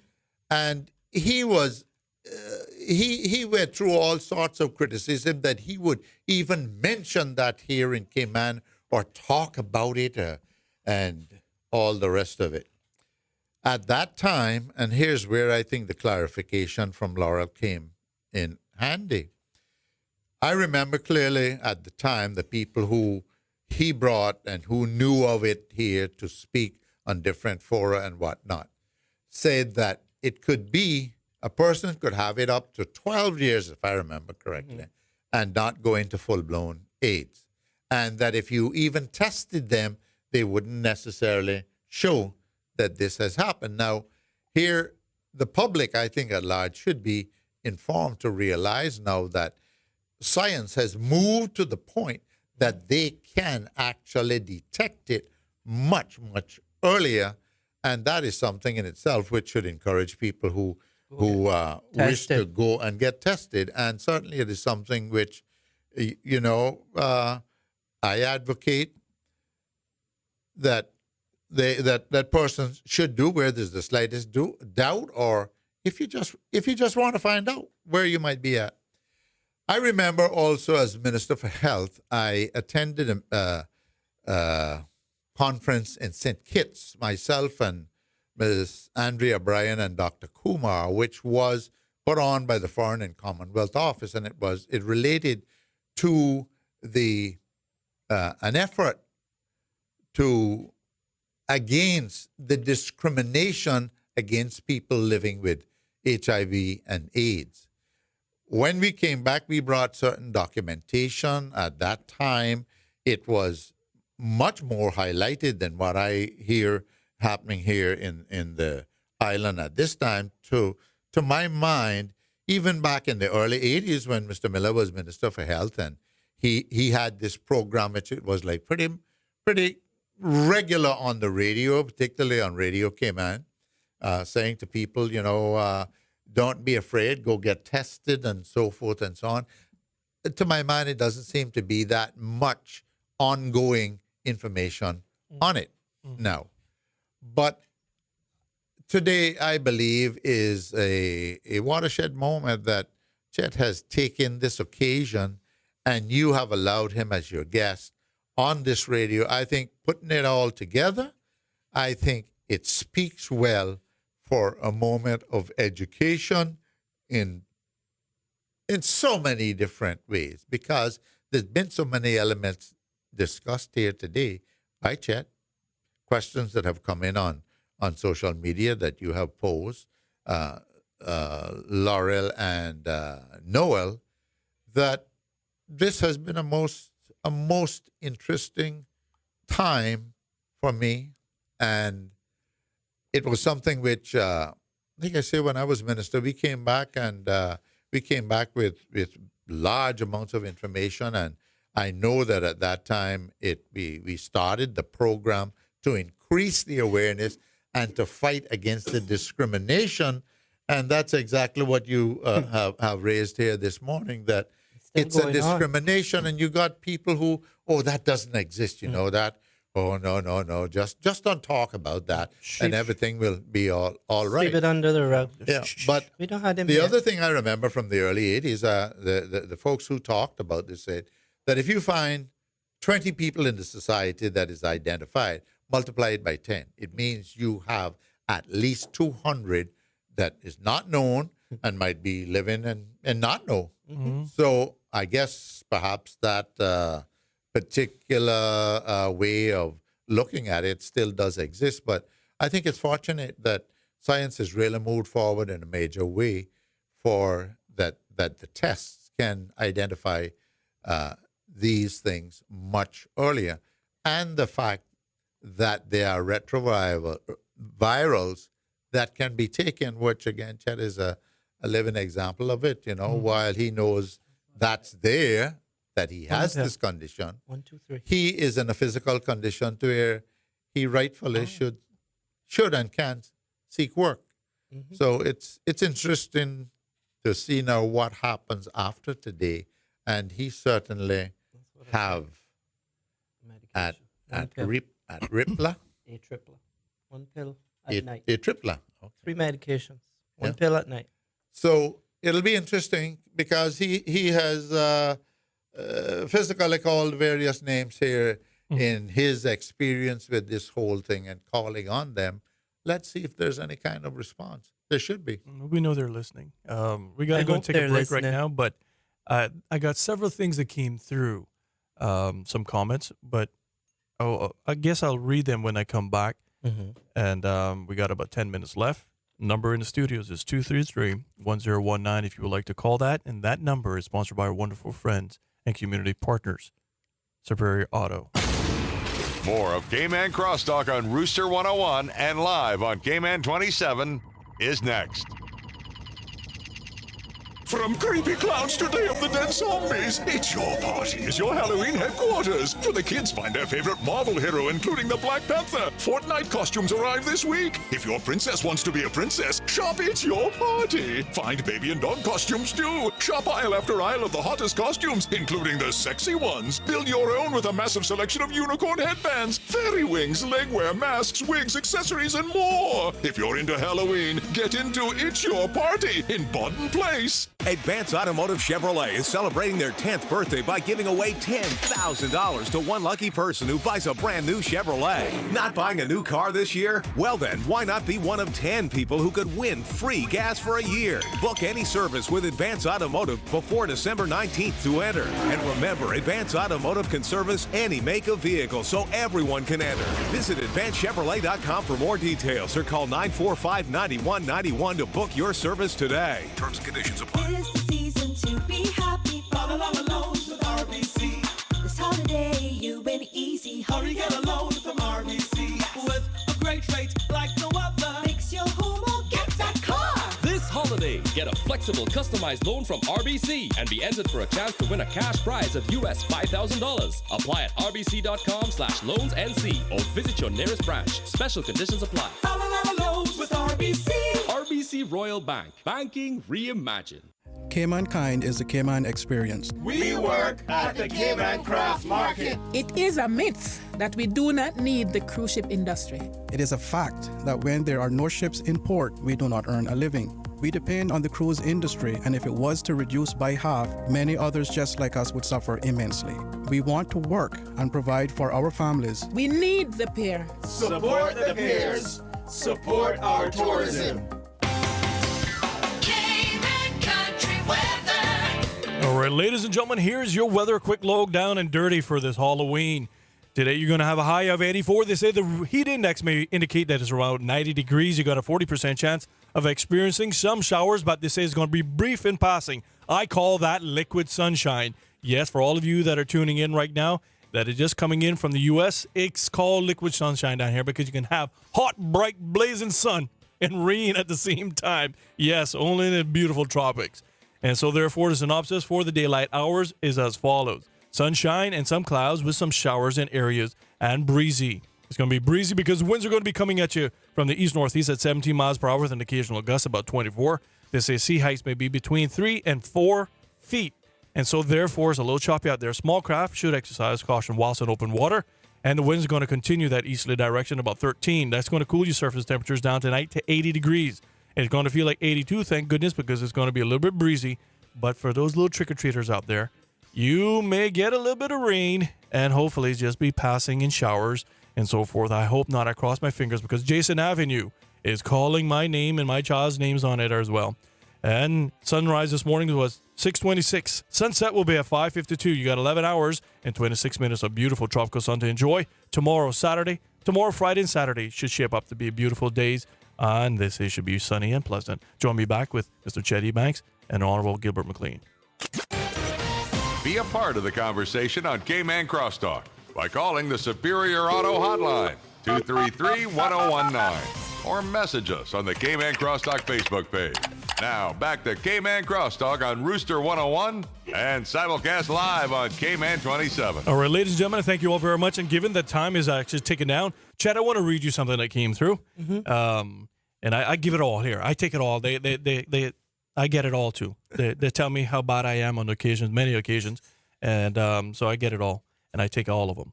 It says, "Good morning, all. There should be no discrimination against those with HIV. However, the thing which bothers me is that persons know the lifestyle which causes them to be high risk, as well as jeopardize the lives of others and the community by such lifestyle. However, they continue to live this lifestyle. I think that is why many people distance themselves from the promotions, which we know is very useful to the community, again, just because of the high risk lifestyle those are promoting or those who are promoting is lives, okay? We both know male and female are now exposed, which is sad. I get the feeling persons are trying to justify certain lifestyles." And so that came through as well. And we got several different callers on the line. I'm asking you if you can be a little brief so we can have you converse with Chet as well. Good morning, caller. How are you this morning? Thank you for calling the Superior Auto in studio number. Hello? All right, didn't hold on. Chet, a little bit of closing statements, if you don't mind. So that email or message, I guess everyone has their opinion on gay people and so forth. But getting down to the real fact, HIV and AIDS is not a gay person's disease. Okay? It's a worldwide disease. At one point, it was an epidemic. It affects us all, just like cancer, diabetes, high blood pressure affects us all. And if we're going to single out a certain aspect or certain people in society and say, oh, you're gay and you got it because you're that way and this, what about all of those bisexual men in Cayman? And I know plenty, but I'm going to shut my mouth. What happens when they go home to their wives? Do what they have to do. Is it still a gay disease? No. You have a husband lying to his wife where he's been the night before, and a lot of people go away. I know so. And they go away and they have their fun and they come back and it's like nothing has happened. It's being spread that way also. But if you want to single out one specific sector of society and say gay men are the ones that are causing HIV to rapidly increase in Cayman, no, that's not true. It's everyone's concern. It's not only my concern. I don't want to see somebody that I know drop dead of it or get it. You don't know what it's like to go through it. I'm trying to educate, and I know there's going to be people say, oh, we don't want to hear from him because he's HIV and he's got AIDS and there's a difference. I have HIV, I'm undetectable. I'm living a normal life. Stop the hate, the discrimination. That's all I'm asking. And I'm asking the government to do the right thing. Put the laws in place to assist persons in my situation. Don't push me out the door and tell me my life doesn't matter to you. Suppose it's your family member. Suppose it happens to you. What would you do? You would want help, right? So you're able to sustain yourself so that you don't feel like you're a burden to society. Because right now, that's what I feel like. My pension will be gone next year once the other half is given. And then what is the NAU going to say to me? No, you can't help me. The Minister of Community Affairs, no, you can't help me. No, you need to say, you're going to assist me to get to where I need to get a job, to be able to come off of the assistance, because I'm hoping after this, you people will do the right thing so that no other Caymanian has to go through what I've endured for 6 years. And this is a shame and disgrace when we have $2 million in the coffers. But I'm just hoping that some good comes out of this.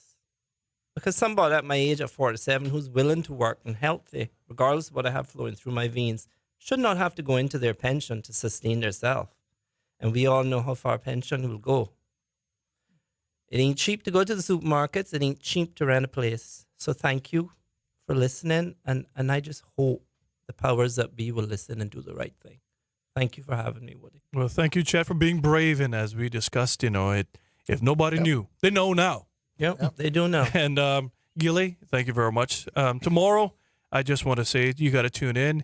Kenneth Bryan, MLA for Central Georgetown, will be in. He's going to be talking about his initiatives as well. He said he's got a full-packed agenda. He called me yesterday, says I got to be ready. Starts from 7:15. And I would be remiss of me not to do my normal closing, ladies and gentlemen. If you have a pet, please, I beg you. I've been to the pound, and if you don't adopt these pets, they're going to be, what the end result is. I don't want to say it on air, but please consider spaying and neutering your pet today to keep the unwanted pet population low in the Cayman Islands. In addition, life is short, life is precious. The only true value is your friends and family around you. If you go out and celebrate, please, I beg you, do so responsibly. Don't drink and drive, and certainly don't boat and drink. I'm your host, Woody DeCosta. Until tomorrow morning, 7 a.m., Godspeed, Cayman. 3, 2, 1. Here we go. We're kicking off 101 minutes of commercial-free country music. Hey, everybody, it's Garth Brooks. Hi, this is Blake Shelton. Hey, it's Carrie Underwood. On Rooster 101 now.